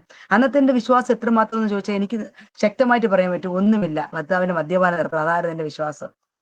പക്ഷെ വാസ്തവമായി എൻ്റെ ഹൃദയം ദൈവം കണ്ടു. നമ്മുടെ ഹൃദയങ്ങൾ അന്തരങ്ങളെ ശോധന ചെയ്യുന്ന ദൈവമുണ്ട്. ഒരിക്കൽ പോലും ഞാൻ ഒരു തെറ്റ് ചെയ്തോ ഒരു വാക്ക് കൊണ്ടോ ഒരാളുടെ കോളനിയിലൊക്കെ താമസിക്കുമ്പോൾ നമുക്കുണ്ടാകുന്ന പട്ടിണി, അല്ലെങ്കിൽ 2 കുഞ്ഞുങ്ങൾ, അവരുടെ മരുന്ന്, അവർക്ക് അല്ലെങ്കിൽ ആഹാരം കൊടുക്കണം, ഇങ്ങനെയൊക്കെ വരുമ്പോൾ നമ്മൾ പലവിധമായ പല തെറ്റുകൾ നമ്മൾ സ്വാഭാവികമായിട്ട് ചിന്തിച്ചു. പക്ഷെ ഒരിക്കൽ പോലും ഞാൻ ഒരു തെറ്റും ചെയ്തിട്ടില്ല. എൻ്റെ കുഞ്ഞുങ്ങൾക്ക് ഒരു വെള്ളച്ചായ പോലും ഒരാളുടെ കയ്യിൽ നിന്നും അനാവശ്യമായിട്ട് വാങ്ങിക്കൊടുക്കുകയോ ഔദാര്യമായിട്ട് ഞാൻ കൈപ്പറ്റുകയോ ഞാൻ ചെയ്തിട്ടില്ല. ഞാനും എന്റെ കുഞ്ഞുങ്ങളെ ഏറ്റവും നല്ല ഒരു പേക്കോലങ്ങളായി തീർന്നു. കാരണം ഒന്നും ഞങ്ങൾക്ക് ഞങ്ങളുടെ ജീവിതത്തിൽ ഞങ്ങളുടെ ജീവിതത്തിൽ ഒരുപാട് പ്രതിസന്ധികളൊക്കെ കടന്നു വന്നെങ്കിലും ഞാൻ അവിടെയൊക്കെ ഞാൻ വീഴാതെ താഴാതെ ദൈവം എന്നെ നിർത്തിയ കൃപയോർത്ത ദൈവത്തെ എത്ര സ്തുതിച്ചാലും മതിയാകില്ല. കാരണം അത്രമാത്രം ദൈവം എനിക്ക് ചെയ്ത നന്മ വാക്കുകൊണ്ടൊന്നും പറയാൻ പറ്റത്തില്ല. അപ്പൊ ഞാൻ ഇങ്ങനെയൊക്കെ കടന്നു വന്നു. പിന്നെ ഞാൻ പറഞ്ഞില്ല, 5 പ്രാവശ്യം ഞാൻ ആത്മഹത്യ ചെയ്യാൻ വേണ്ടി ഞാൻ ശ്രമിച്ചു. ഈ 5 ആത്മഹത്യ ചെയ്യാൻ ഞാൻ ശ്രമിച്ച സമയത്തും ദൈവം എന്നെ അവിടെ നിന്നൊക്കെ എന്നെ ദൈവം കൊണ്ടുവന്നു. കാരണം സിസ്റ്റർ 5 പ്രാവശ്യം ആത്മഹത്യ ചെയ്യാൻ ശ്രമിച്ചെന്ന് പറഞ്ഞു. എന്തോ കാര്യം പറയാൻ പറ്റുന്നതാണോ? ആണെങ്കിൽ ഒന്ന് നമ്മളെ പ്രേക്ഷകരമായിട്ടൊന്ന് എക്സ്പ്ലെയിൻ ചെയ്താട്ടോ. ഓക്കെ, തീർച്ചയായിട്ടും ഞാൻ പറഞ്ഞതല്ലേ, എനിക്ക് അതിന് വേറൊന്നും പറ്റുമല്ല. കാരണം വീടില്ല, ഭവനമില്ല, ഭക്ഷണമില്ല, കിടക്കാൻ ഇടമില്ല, ഉടുക്കാൻ വസ്ത്രമില്ല. മറ്റുള്ളവരുടെ മുമ്പിൽ നമ്മളൊരു കോമാളിയായി തീർന്നു. ഞാൻ എന്തോ എന്നൊക്കെ പറഞ്ഞ് ജീവിച്ച സ്ഥാനത്ത് മറ്റുള്ളവർ ഒന്നുമില്ലാതായപ്പോ എന്റെ അന്നത്തെ പൊട്ട ബുദ്ധിയെ തോന്നിയെന്ന് വെച്ചാൽ ആകെ കൂടെ ഒരു കാര്യം, എവിടെയെങ്കിലും പോയി മരിക്കുക. എന്റെ ബോഡി പോലും ഇവിടെ കിട്ടില്ല. പക്ഷെ നമ്മൾ എവിടെ മരിച്ചാൽ നമ്മൾ ഇവിടെ വരും. പക്ഷെ അന്നത്തെ എന്റെ ആ പ്രായത്തിന്റെ പക്വത കൊണ്ട് ഞാൻ പറഞ്ഞില്ലേ, ഒരു വീടിന് വേണ്ടി കിടക്കാൻ വീടില്ല, മറ്റുള്ളവരുടെ മുമ്പ് അന്തസ്സായിട്ട് ജീവിക്കണമെന്ന് ആഗ്രഹിച്ചു, അവിടെ എല്ലാം തോറ്റുപോയി. അപ്പം തോറ്റുപോയി. പക്ഷെ ആ സ്ഥാനത്ത് പിന്നെ എനിക്ക് മരിച്ചാലും മതി, അത്ര മാത്രമേ ഉള്ളൂ. അല്ലാതെ വേറെ ഹസ്ബൻഡിനെ കൂടി നിർത്തുന്നില്ല, ഇങ്ങനെയൊക്കെയുള്ള വിഷയങ്ങളൊക്കെ. ഈ സാഹചര്യത്തിൽ ദൈവത്തോട് കൂടുതൽ അടുക്കാൻ തുടങ്ങി. ഞാൻ പ്രാർത്ഥിക്കാൻ തുടങ്ങി. ഞാൻ ദൈവത്തോട് അടുക്കാൻ തുടങ്ങി. കാരണം ഈ സാഹചര്യം പോകുമ്പോൾ യഥാർത്ഥത്തിൽ ഞാൻ ആദ്യം പറഞ്ഞല്ലോ, ഹസ്ബൻഡ് കുടി നിർത്താൻ വേണ്ടി മാത്രം പള്ളിയിൽ പോയ ഒരാളാണ്. പിന്നെ ഞാൻ പള്ളിയിൽ പോകില്ല, ദൈവമായിട്ട് എനിക്കൊരു കൂട്ടായ്മയില്ല, പിന്മാറ്റത്തിലെ അവസ്ഥയിൽ വന്നു. അപ്പൊ ദൈവത്തോട് നമ്മൾ അടുത്ത് ചെല്ലുന്തോറും ദൈവം നമ്മുടെ പ്രശ്നങ്ങൾക്ക് ഒരു പരിഹാരം കാണും. ഞാൻ ആദ്യം പറഞ്ഞ പോലെ പ്രശ്നങ്ങൾ ഉണ്ടെങ്കിൽ മാത്രമേ നമുക്ക് അതിൽ കൂടെ നമുക്ക് പോകുമ്പോൾ ദൈവത്തിന്റെ സമാധാനം എന്തെന്ന് നമുക്ക് തിരിച്ചറിയാൻ പറ്റുള്ളൂ. ആ സമയത്താണ് ഞാൻ പറഞ്ഞില്ല ചർച്ചിൽ പോകില്ല, വീട്ടിലായിരുന്നു. ആ സമയത്താണ് പാസ്റ്റർ ഏലിയാസ് എന്ന് പറഞ്ഞ ആ ദേവദാസൻ എന്നെ വന്ന് കാണുകയും വീണ്ടും പറഞ്ഞു, നിങ്ങൾ വരണം, നിങ്ങൾ ദൈവത്തെ ആരാധിക്കണം, ദൈവത്തെ കൊണ്ട് കഴിയാത്തൊന്നുമില്ല, ദൈവം നിങ്ങളെ വിടുവിക്കും എന്നുള്ള വാക്ക് കേട്ട് ആ ദേവദാസിന്റെ പുറകെ വീണ്ടും ഇറങ്ങി. പക്ഷെ ആ ഇറങ്ങിയ ഒരു പോക്കെന്ന് പറഞ്ഞ ദൈവം എന്നെ വേറൊരു ലെവലിലാണ് ദൈവം എന്നെ കൊണ്ടുപോയത്. കാരണം എനിക്ക് നല്ല ഒരു വിശ്വാസമുണ്ട്. കാരണം ഞാൻ ഒന്നും നമ്മളായിട്ടല്ല, പക്ഷെ നമ്മൾ ഒരു മനുഷ്യന്റെ മനസ്സ് കാണാൻ ദൈവത്തെ പോലെ ഒരു മനുഷ്യർക്ക് പറ്റില്ല. കാരണം മനുഷ്യർ നമ്മളെ നിന്ദിക്കും, പക്ഷെ ദൈവം നമ്മളെ മാനിക്കും. ഒരുപാട് പേരുടെ നിന്ന് ഏറ്റിട്ടുള്ള ഒരാളാണ് ഞാനും എൻ്റെ രണ്ട് മക്കളും. പക്ഷെ ഞാൻ പറഞ്ഞ ഒരു 5ാം ക്ലാസ് ആയപ്പോൾ പുള്ളി ഒരു ആർട്ടിസ്റ്റാണ്, ചെണ്ട കൊട്ടുന്ന ഒരാളാണ്. അപ്പൊ ഇതൊക്കെ ഞാൻ പറഞ്ഞില്ല. അപ്പൊ ഇങ്ങനെ ഞാൻ പോകുന്ന വഴിക്ക് പിന്നെ ഞങ്ങൾ പതിയെ പതിയെ പതിയെ പതിയെ ജീവിതത്തിലെ ഓരോ പടികൾ കയറാൻ തുടങ്ങി. അപ്പൊ ആ സമയത്ത് ഞങ്ങളുടെ പ്രാർത്ഥന ജീവിതത്തിലുണ്ട്, കൂട്ടായ്മയുണ്ട്. പ്രാർത്ഥനയും നമുക്ക് വേണ്ടി മധ്യസ്ഥ ചെയ്യാൻ ഒരു ദൈവസഭ, ഒരു ദൈവദാസന് തീർച്ചയായിട്ടും വേണം. കാരണം അങ്ങനെ ഉണ്ടെങ്കിൽ, നമുക്ക് വേണ്ടി മധ്യസ്ഥ ഒരാൾ ഉണ്ടെങ്കിൽ മാത്രമേ നമുക്ക് ജീവിതത്തിൽ മുൻപോട്ട് പോകാൻ പറ്റുള്ളൂ. മനുഷ്യൻ്റെതായ നമ്മളാണ് എല്ലാം എന്ന് നമുക്ക് ചിന്തിച്ച് മുൻപോട്ട് പോകാൻ പറ്റത്തില്ല. കാരണം പ്രാർത്ഥിക്കുന്ന ഒരു ദൈവദാസൻ, ഒരു ദൈവസഭയുണ്ടെങ്കിൽ ഒരു വിശ്വാസികൾക്ക് നിൽക്കാൻ നമുക്ക് വേറെ ഒന്നും വേണ്ട. ആ കൂട്ടായ്മ നമ്മളും അവരോടൊപ്പം ചേർന്ന് കഴിഞ്ഞാൽ നമ്മുടെ ജീവിതത്തെ നമുക്ക് സുന്ദരമായി മുൻപോട്ട് കൊണ്ടുപോകാൻ പറ്റും. അത് അനുഭവസ്ഥയായ ഒരാളാണ് ഞാൻ പറയുന്നത്. അങ്ങനെയും ഞാൻ പൊയ്ക്കൊണ്ടു. ഞാൻ എൻ്റെ എഴുത്തിലോട്ട് വരാം. വീണ്ടും എൻ്റെ എഴുത്ത് ഞാൻ അവിടെ മുടങ്ങി. പക്ഷെ 2013 എൻ്റെ ജീവിതത്തിന്റെ കുറേ അനുഭവം ഞാൻ എന്തായി, ഇവിടുത്തെ ചെങ്കൽശ്ശേരിയിലെ പ്രാദേശിക കാര്യങ്ങളൊക്കെ ഇടപെടുന്ന ഒരാളായി മാറി. വ്യക്തമായ ഒരു രാഷ്ട്രീയ പാർട്ടിയുടെ ഒരാളായിട്ട് മാറി.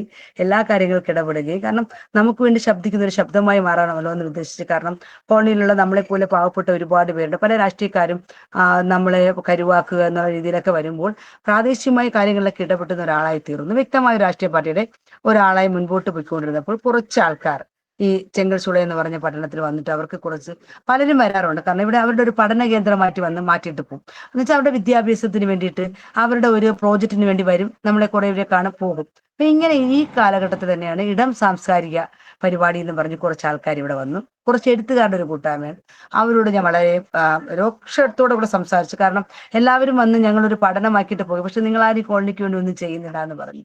ആ സമയത്ത് അതിലുള്ള ഒരു എഴുത്തുകാരനോട് സത്യൻ, പി സത്യൻ എന്ന് പറഞ്ഞ സത്യേട്ടൻ എന്നോട് പറഞ്ഞു, ശരി, നിങ്ങൾക്ക് ഈ കോളനിയുടെ പ്രശ്നങ്ങളൊക്കെ നിങ്ങൾ ഇത്രയും കൃത്യമായി പറയുകയും ചെയ്താൽ നിങ്ങൾക്ക് ഇതെല്ലാം കൂടെ ചേർന്ന് ഒരു പുസ്തകം എഴുതിക്കൂടെ എന്ന് ചോദിക്കുക. ഞാൻ അവിടെ ആലോചിച്ചു. ആദ്യം എൻ്റെ തുടക്കം കർത്താവ് യോസഫിനെ പോലെ കാരാഗ്രഹത്തിൽ യോസഫ് സ്വപ്നം വ്യാഖ്യാനിച്ചു. ആ സ്വപ്നത്തെ അവിടുന്ന് യോസഫ് പറഞ്ഞ എന്താണ്, രാജാവിന്റെ അടുക്കൽ പോകുമ്പോൾ എന്നെയും കൂടെ പക്ഷെ അത് ഓർമ്മിപ്പിച്ചില്ല. അതുപോലെ വർഷങ്ങൾ കഴിഞ്ഞപ്പോൾ 2013 എനിക്ക് ആ എഴുത്തിനെ കുറിച്ച് വീണ്ടും ഒരു ഇഷ്ടം തോന്നി. ഞാൻ ആണ് ശരിയാണെന്ന് പറഞ്ഞ് ഞാൻ കണ്ടതും കേട്ടതുമായ എൻ്റെ ചെങ്കൽച്ചുളയെ കുറിച്ച്, എൻ്റെ ജീവിതമായിട്ട് ബന്ധപ്പെട്ട എൻ്റെ കുഞ്ഞുനാൾ തൊട്ട് ഞാൻ ഇന്ന് വരെ ആയിരിക്കുന്ന ആ ഒരു അവസ്ഥ ചേർന്ന് ഞാനൊരു പുസ്തകം എഴുതി. ആ പുസ്തകത്തിന്റെ പേരാണ് ചെങ്കൽച്ചുളയിലെ എൻ്റെ ജീവിതം. ആ പുസ്തകമാണ് നിങ്ങളുടെ മുമ്പ് എന്നെ ഒരു സാക്ഷിയായിട്ട് കൊണ്ടുവരാനുള്ള കാരണം, എന്നെ പുറത്തറിഞ്ഞ കാരണം. അതിൽ എനിക്കൊരു അഭിമാനമുണ്ട്. കാരണം എന്താണ്, ദൈവം ഒരു വാക്യം പറഞ്ഞിട്ടുണ്ട്, ജ്ഞാനികളുടെ മുമ്പേ ദൈവം ഭോഷത്വമുള്ളതിനെ തിരഞ്ഞെടുക്കും. അതുപോലത്തെ ഒരു അവസ്ഥയാണ്. ഞാൻ ഒരു ഭോഷത്വമുള്ള ഒരാളായിരുന്നു, പക്ഷെ ദൈവം എന്നെ, ജ്ഞാനികളുടെ മുമ്പേ ദൈവം എന്നെ തിരഞ്ഞെടുത്തു. ആ പുസ്തകം ഞാൻ എഴുതി, പുസ്തകം പബ്ലിഷ് ചെയ്തു, ചിന്താ പബ്ലിഷിനെ പബ്ലിഷ് ചെയ്തത്. ആ പുസ്തകം 13 വർഷം കഴിയുമ്പോൾ വീണ്ടും ആ പുസ്തകത്തിന് വീണ്ടും ഒരു മാറ്റമുണ്ടായി. ആ പുസ്തകം ഇന്ന് കണ്ണൂർ കാലിക്കറ്റ് സർവകലാശാലകളുടെ പാഠപുസ്തകമാണ്. അപ്പോൾ ചെങ്കൽച്ചുള എന്ന് പറഞ്ഞ പട്ടണത്തെ എടുത്ത് നോക്കുമ്പോൾ എവിടെയെല്ലാം ഈ തൊട്ട് നമ്മൾ നോക്കി വന്നാലും ഇതിനകത്തുള്ള ഓരോ കൂട്ടം ഓരോ സാഹചര്യം അനുസരിച്ച് പോകുമ്പോഴും അവിടെയൊക്കെ ആരൊക്കെ എന്തൊക്കെ ആയിട്ടുണ്ടോ ആ വ്യക്തികളെല്ലാം ശക്തമായിട്ട് പറയാൻ പറ്റും അതെല്ലാം ദൈവമക്കളാണ്. ദൈവമക്കളുടെ കുടുംബത്തിൽപ്പെട്ട ആൾക്കാർ മാത്രമാണ് ചെങ്കൽച്ചുളയുടെ ചരിത്രം മാറ്റി എഴുതുന്നത്. ഇന്ന് ചെങ്കൽച്ചുളയുടെ ചരിത്രം എന്ന് പറയുമ്പോൾ ഇന്ന് ഗൂഗിളിൽ അടിച്ചു നോക്കുമ്പോൾ ആദ്യം നിങ്ങൾക്ക് കാണാൻ പറ്റും ധനുജകുമാരിയുടെ ചെങ്കൽച്ചുള ജീവിതം എന്ന് പറയുന്ന ഒരു പുസ്തകം. ആ ധനുജകുമാരി എന്ന് പറയുമ്പോൾ ഞാനെന്നുള്ള വ്യക്തിയല്ല, ഞാനൊരു ക്രിസ്തുവിലായതുകൊണ്ട് മാത്രം ക്രിസ്തു എന്നെ തിരഞ്ഞെടുത്തതാണ്. എന്നെക്കാൾ മുമ്പ് ജനിച്ച ഒരുപാട് പേര് ചെങ്കൽച്ചുളയ്ക്കകത്തുണ്ട്, ഒരുപാട് ഭക്തന്മാരുണ്ട്. ചിലപ്പോൾ എനിക്ക് തോന്നുന്നു ഇന്ന് ഈ കോളനിയിൽ ഏറ്റവും മോശം തൊട്ട് ഏറ്റവും കൂടുതൽ ജീവിതത്തിൽ അനുഭവിച്ചിട്ടുള്ള ഒരാൾ ഞാനായിരിക്കും, പക്ഷെ എന്നെ ദൈവം തിരഞ്ഞെടുത്തു. ആ ദൈവത്തിന് മാത്രം പറ്റുന്ന ഒരു കാര്യമാണ്. ഞാൻ പറഞ്ഞല്ലോ, ആ പുസ്തകം ഇന്ന് 2 യൂണിവേഴ്സിറ്റിയാണ് പഠിപ്പിക്കുന്നത്. കണ്ണൂർ കാലിക്കറ്റ് സർവകലാശാല യൂണിവേഴ്സിറ്റിയിൽ പഠിപ്പിക്കുന്നത്. അപ്പം ഞാൻ മനസ്സിലാക്കുന്നത് നമ്മൾ എവിടെ നിന്നു എന്നല്ല, എവിടെ കിടന്നല്ല. ദാവീദ് വനത്തിലായിരുന്നു, പക്ഷെ ദാവീദിനെ ദൈവം കൊണ്ടുവന്നു. എന്തുകൊണ്ടാണ് ദൈവത്തെ കൊണ്ടുവന്നത്? ദൈവത്തിനറിയാം ദൈവത്തിന്റെ പ്രവൃത്തി എവിടെയാണ് ചെയ്യേണ്ടത്. അതുപോലെ തന്നെയാണ് ഞങ്ങൾ ഓരോരുത്തരെ. കാരണം ഇതിനകത്ത് ഞാൻ പറഞ്ഞല്ലോ 12 ദൈവസഭകൾ, 4 ഞങ്ങളുടെ സഹോദരന്മാരുടെ 4 ടീം പ്രവർത്തനങ്ങൾ. ഇതൊന്നും നിസ്സാരക്കാരല്ല, അവരെല്ലാം ഇന്ന് ശക്തമായി ദൈവം ഉപയോഗിച്ചുകൊണ്ടിരിക്കുകയാണ്. ശക്തമായി. കാരണം ഇവിടെ വളർന്നു വരുന്ന ഓരോ തലമുറകളും ഇന്ന് കേൾക്കുന്നത് ദൈവവചനമാണ് കൂടുതൽ. കാരണം ഒരു കാലത്ത് എന്നും പ്രശ്നങ്ങളുടെ നടുവിലായിരുന്ന ഈ സ്ഥലം ഇന്ന് പാട്ടും പ്രാർത്ഥനയും ഉപവാസവും കണ്ണുനീരും ഓരോ വിടുതലിന്റെ ഓരോ ദിവസങ്ങൾ കടന്നു പോകുന്ന ഒരു പട്ടണത്തിലാണ് ഞാൻ ജനിച്ചതും ജീവിക്കുന്നതെന്ന് പറയുമ്പോൾ എനിക്ക് അഭിമാനമുണ്ട്. കാരണം എനിക്ക് ഏറെ അഭിമാനിക്കാൻ പറ്റും. ഞാൻ 1991 ഞാനൊരു പാസ്പോർട്ട് എടുത്തു. കാരണം എന്റെ വീടിന്റെ ബുദ്ധിമുട്ട് കൊണ്ട് ഒരു വീട്ടുജോലിക്കായിട്ട് ദുബായിൽ പോകാൻ വേണ്ടിയിട്ട് ഞാൻ സൗദിയിൽ എവിടെയെങ്കിലും, അക്കാലത്ത് ഇവിടെ വീട്ടുജോലിക്കൊക്കെ ആൾക്കാർ ഒരുപാട് പേര് പോകുമായിരുന്നു. അപ്പൊ ആ കൂട്ടത്തിൽ എനിക്കും ഒരു വീട്ടുജോലിക്ക് പോകാൻ ആഗ്രഹം തോന്നി. കാരണം ഒരു വീട്ടുജോലിക്ക് പോയി കുറച്ച് നാൾ അവിടെ നിന്നാൽ നമുക്കിവിടെ വന്നൊരു വീടൊക്കെ ഉണ്ടാക്കാമല്ലോ എന്ന് വിചാരിച്ചു. പക്ഷെ എന്നെ സഹായിക്കാൻ അന്ന് ആരുമില്ലായിരുന്നു. 60,000 രൂപ അന്ന് വേണമായിരുന്നു ആ വീട്ടുജോലിക്ക് പോകാനുള്ള വിസയ്ക്ക്. എനിക്ക് ആരുമില്ല. കാരണം നമുക്ക് ഒരു 1.5 രൂപ കൊടുത്ത്, അന്ന് 1.5 രൂപയുള്ള ഒരു വെള്ളച്ചായക്ക് 1.5 രൂപ കൊടുത്ത് ഒരു വെള്ളച്ചായ വാങ്ങി 2 കുഞ്ഞുങ്ങൾക്ക് കൊടുക്കാൻ പോക്കില്ലാത്ത എനിക്ക് 60,000 രൂപ ആയിരുന്നു തരും. പക്ഷെ സ്വർഗത്തിലെ ദൈവം എന്നെ മാനിച്ചു. 2024, 2025 ഈ 2 വർഷവും ഞാൻ ദുബായിൽ പോയി. 1 രൂപ ചെലവില്ലാതെ എന്നെ ദുബായിൽ പോയി 2 അവാർഡുകൾ എനിക്ക് കിട്ടി. അതിന് എന്നെ എന്നെ ദൈവത്തിന് ഇതൊക്കെ ചെയ്യാൻ ദൈവത്തിന് മാത്രമേ പറ്റുള്ളൂ. കാരണം ഒരു കഴിവില്ലാത്തവരെ, ആരും മാനിക്കാത്തവരെ, ഒരു കഴിവില്ലാത്തവരെ, ആരും കാണാത്തവരെ പുറത്തു കൊണ്ടുവരണം. അത് കർത്താവിന് മാത്രമേ കാണിച്ചുള്ളൂ. കാരണം കർത്താവ് തിരഞ്ഞെടുത്ത എല്ലാം പഠിപ്പില്ലാത്തവര് സാമാന്യ മനുഷ്യരെയാണ്. ബൈബിളിൽ എഴുതിയിട്ടുള്ള ലേഖനങ്ങളൊക്കെ എഴുതിയിട്ടുള്ള ആൾക്കാർ ആരാണ്? അതൊക്കെ നമ്മളെ ഓരോ കർത്താവിന് ശിഷ്യന്മാരാരാണ്? അവരൊക്കെ പഠിപ്പില്ലാത്തവരും സാമാന്യ മനുഷ്യർ. പക്ഷെ അതുപോലെ തന്നെയാണ് ദൈവത്തിന് അറിയാം ഒരു മനുഷ്യർ ആരാണെന്നുള്ളത്. അപ്പൊ അതുപോലെ ഞാൻ 2 പ്രാവശ്യം ദുബായി പോയി. ദുബായിയുടെ യാത്ര എന്ന് വെച്ചാൽ എനിക്ക് ഒരിക്കലും വിശ്വസിക്കാറില്ല. എന്ന് വെച്ചാൽ അവിടുത്തെ ആ ഏറ്റവും വലിയ ഒരു ഓർത്തഡോക്സ് ചർച്ചാണ് എനിക്ക് അവാർഡ് തന്നെ. അപ്പൊ അവിടെയും ദൈവം എന്നെ മാനിച്ചു. കാരണം അവർ ഒരിക്കലും ബന്ധക്കോസുകാർ അംഗീകരിക്കില്ല ഓർത്തഡോക്സ് ചർച്ച. അപ്പൊ എന്റെ പേര് ധനുജ കുമാരി എന്നായതുകൊണ്ട് അവർ വിചാരിച്ചു ഞാൻ വേറെ ആരോ ആണ്, ഒരു ക്രിസ്ത്യാനിയാണെന്ന് പോലും ചിന്തിച്ചില്ല. ഞാൻ അവിടെ പോയി അവാർഡ് വാങ്ങി തിരിച്ചു വരുമ്പോഴാണ് അവിടുത്തെ അച്ഛൻ എന്നോട് ചോദിക്കുന്നത്, നിങ്ങൾ പെന്തക്കോസുകാരാണല്ലേ എന്ന്. അന്നാണ് അവരറിയുന്നത്. അപ്പൊ ദൈവം നമ്മൾ ചിലതിനൊക്കെ ആ എത്തേണ്ട കയ്യിൽ നമ്മളെ കൊണ്ടെത്തിക്കും. 2024, 2025 2 അവാർഡ് എനിക്ക് ദുബായി പോയി വാങ്ങാൻ പറ്റി. ഈ 2025 കേരള സർക്കാരിന്റെ വനിതാ കമ്മീഷണർ പുരസ്കാരം ഈ അവാർഡൊക്കെ എന്തിനാ സിസ്റ്റർ കിട്ടുന്നത്? എന്തോ അതിന്റെ ഞാൻ പറഞ്ഞല്ലോ, ചെങ്കൽച്ചൂടയിലെ എന്റെ ജീവിതം എന്ന പുസ്തകം ഞാൻ എഴുതി. ആ പുസ്തകം 2 സർവകലാശാലകൾ പഠിപ്പിക്കുന്നു. ആ പുസ്തകത്തിന് കിട്ടിയ അവാർഡുകളാണ് ഇതെല്ലാം. ഇന്ന് എനിക്ക് 300ഓളം അവാർഡുകൾ എനിക്ക് കിട്ടിയിട്ടുണ്ട്. എന്റെ അവാർഡുകളാണ് ഇവിടെ എന്റെ വീടിന് എന്റെ തൊട്ട് പുറകെട്ടിരിക്കുന്നത്. കാണാമോ എന്തോ? എനിക്ക് ഇതൊക്കെ എനിക്ക് കിട്ടിയ അവാർഡുകളാണ്. ഇന്ന് എനിക്കിന്ന് എന്റെ ചെറിയൊരു കുഞ്ഞു വീടാണ്, ഒരു ഷീറ്റൊക്കെ ഇട്ട് കിട്ടിയ ഒരു കുഞ്ഞു വീടാണ്. എങ്കിലും എനിക്ക് വളരെ സന്തോഷമുണ്ട്. കാരണം എന്തുകൊണ്ടെന്ന് വെച്ചാൽ, കാരണം ഒരു കാലത്ത് മാറ്റി നിർത്തിപ്പെട്ടവരുടെ ഇടയിൽ നിന്നും, ഞങ്ങളെ അവഗണിച്ചവരുടെ ഇടയിൽ നിന്നും, ഞങ്ങളുടെ വിദ്യാഭ്യാസം മുടക്കിയ ആൾക്കാരുടെ ഇടയിൽ നിന്നും, ഞങ്ങളെ ആ വിദ്യാഭ്യാസം മുടക്കി ഞങ്ങൾ ഇന്ന് വീട്ടിലെത്തിയവരെ കൊണ്ട് ഞങ്ങളെ ഇന്ന് 2 സർവകലാശാലകൾ പഠിപ്പിക്കുന്നു. അത് ദൈവത്തിന്റെ പ്രവൃത്തിയല്ലാതെ എനിക്ക് എന്റേതായി കഴിവെന്ന് പറയാൻ പറ്റുമോ സിസ്റ്ററെ? അത് ദൈവത്തിന്റെ പ്രവൃത്തിയാണ്. ഞങ്ങളെ പഠിപ്പ് മുടക്കിയവരെ കൊണ്ട് ഞങ്ങളെ പഠിപ്പിക്കുമെന്ന് വെച്ചാൽ നിങ്ങളൊന്ന് ആലോചിച്ച് നോക്ക്. ദൈവത്തിന്റെ പ്രവൃത്തിയാണ്. ഇന്ന് ആ ജംഗൽസുള്ള 2 യൂണിവേഴ്സിറ്റിയെ പഠിപ്പിക്കുന്നത്. 1, 2, 4, 5 ക്ലാസ് അല്ല, ഒരു 9ാം ക്ലാസ് കയറി എഴുതിയ ഒരു പുസ്തകം അവിടെ പറഞ്ഞു എന്നെ പ്രൊമോട്ട് ചെയ്തുകൊണ്ട് ഒരു ആരുമില്ലായിരുന്നു. ഈ പുസ്തകത്തിൽ നിന്ന് എടുത്തുകൊണ്ട് ഞാനൊരു സാഹിത്യകാരിയല്ല, ഞാനൊരു വലിയൊരു എഴുത്തുകാരിയല്ല, ഇതൊന്നുമല്ലാതായിട്ടും ഒരു കുഞ്ഞു പുസ്തകം. ആ പുസ്തകം ഇന്ന് 2 യൂണിവേഴ്സിറ്റി പഠിപ്പിക്കുക എന്ന് പറഞ്ഞാൽ 100-300ഓളം ഇത്രയും അവാർഡുകൾ കിട്ടുന്ന പറഞ്ഞാൽ അതിന്റെ ഒരൊറ്റ കാര്യം, ഒരു സംശയവും വേണ്ട, അതിന്റെ ഒരൊറ്റ കാര്യം മാത്രമുള്ള അത് കർത്താവായ യേശു ക്രിസ്തു എന്നെ കണ്ടു. അത് ദൈവത്താൽ മാത്രമാണ്. കാരണം ഈ ദിവസങ്ങളിൽ ഈ ചെങ്കൽശ്ശേരി നടക്കുന്ന ഓരോ പ്രവർത്തികൾ, കാരണം ഓരോ ഇന്നിവിടെ ഒരുപാട് മാറി. ഇവിടെ ഡോക്ടർമാരായി, എഞ്ചിനീയർമാരായി, ടെക്നോ പാർക്കിൽ ജോലിയുള്ളവരായി, നേഴ്സുമാരായി, പല മേഖലകൾ, സിനിമയിലും അവിടെ ഇവിടെ എല്ലാം. ഇന്ത്യൻ ഫുട്ബോൾ പ്ലെയർ വരെ ഇന്ന് ചെങ്കൽശ്ശേരിയിൽ നിന്നുള്ള ഒരു കുട്ടിയാണ് ഇവിടെ നിന്ന് പ്രതികരിച്ചു പോയിരിക്കുന്നത്. അപ്പൊ ഇതൊക്കെ ഇങ്ങനെ വരണമെങ്കിൽ ഇതിനകത്ത് ചെങ്കൽശ്ശേരി ക്രിസ്തു വന്നപ്പോൾ എന്ത് സംഭവിച്ചു? ഞങ്ങളുടെ ജീവിതങ്ങൾ മാറി. എന്ന് പറഞ്ഞാൽ ഞങ്ങൾക്ക് സന്തോഷമുണ്ട്, സമാധാനമുണ്ട്. ഇന്നും പ്രശ്നങ്ങൾ, പ്രതിസന്ധികൾ ഒരുപാടുണ്ട്. പക്ഷെ അവിടെ എനിക്ക് സന്തോഷത്തോടെ പറയാൻ പറ്റും, ധാന്യവും ബീജവും വർദ്ധിച്ചപ്പോൾ അവർക്കുണ്ടായില്ല അധിക സന്തോഷം നീ എന്റെ ഹൃദയത്തിൽ നൽകിയിരിക്കുന്നു. ഞാൻ സമാധാനത്തോടെ കിടന്നുറങ്ങും, നീ എന്റെ ഒക്കെ വേണ്ട നിർഭയം വസിക്കുമാറാകുന്നു. ദൈവത്തിന്റെ പ്രവൃത്തി അല്ലാതെ മറ്റൊന്നുമല്ല സിസ്റ്ററെ. കാരണം ഞങ്ങൾ ഈ പറയും പോലെ അല്ല ഞങ്ങളുടെ സാക്ഷ്യങ്ങളെ, ഞങ്ങളുടെ ജീവിതം. കാരണം ഞാൻ ഒന്നും പറഞ്ഞിട്ടില്ല. എന്റെ ജീവിതത്തിന്റെ ഒരു എവിടെയോ തൊട്ട് മാത്രമേ ഞാൻ പോയിട്ടുള്ളൂ. കാരണം സിസ്റ്റർ പറയാം, സിസ്റ്ററിന്റെ അനുഭവമാണ് നമ്മൾ ഷെയർ ചെയ്യുന്നത്. കാര്യങ്ങളൊക്കെ പറയാം. അതെ, അല്ല ഞാൻ പറഞ്ഞു എനിക്ക് എന്റെ അനുഭവങ്ങൾ ഒരിക്കലും പറഞ്ഞു തീർക്കാൻ പറ്റത്തില്ല. കാരണം എന്റെ ഒരു ജീവിതമല്ല, ഇതിനകത്ത് ഞാൻ കണ്ട പല ജീവിതങ്ങൾ. കാരണം ഞങ്ങളുടെ ജീവിതത്തെ അങ്ങനെ ഒരു ചേറ്റിൽ കിടന്ന ഒരു അവസ്ഥയാണ്. ആ ഒരു കോളനി വളർന്ന എനിക്ക് മാത്രമേ അറിയാം. കാരണം എന്റെ മകന്റെ വിദ്യാഭ്യാസം, എൻ്റെ മകന്റെ വിദ്യാഭ്യാസം ഇതേപോലെ തന്നെ 8ാം ക്ലാസ്സിൽ പഠിച്ചപ്പോൾ ആ കുട്ടി കലാമണ്ഡലത്തിൽ കേരള കലാമണ്ഡലത്തിൽ കൊണ്ടുപോയി. അവനൊരു ഇൻസ്ട്രുമെന്റ്സ് വായിക്കുന്ന ഒരു പയ്യനാണ്. അവന് അവിടുന്ന് ജാതിയുടെ പേര് പറഞ്ഞ കുഞ്ഞിനെ അടിച്ചാണ് അവർ ഇറക്കിയത്. സ്വർഗദേവ് അവനെ മാനിച്ചു, അവനെ അവിടെ വിട്ടില്ല. അവൻ നേരെ പോയി എവിടെയാ പഠിക്കാൻ, ഇവിടെ വന്നു 11 വീണ്ടും 8ാം ക്ലാസ് തൊട്ട് ഇവിടെ പഠിച്ചു. ഇവിടെ +1 വരെ പഠിച്ച് വീണ്ടും ആ കൊച്ച് ഈ തിരുവനന്തപുരം ജില്ല നമ്മുടെ സ്കൂൾ കലോത്സവങ്ങളൊക്കെ അറിയാമല്ലോ, നമ്മുടെ കേരളത്തിലുണ്ട്. ഏഷ്യയിലെ ഏറ്റവും വലിയ കലോത്സവം നടക്കുന്ന കേരളത്തിലാണ്. ആ സ്കൂൾ കലോത്സവത്തിൽ 7 വർഷം പ്രതികരിച്ച് പോയ A ഗ്രേഡ് നേടിയ ടീം എൻ്റെ മകന്റെ ടീമാണ്.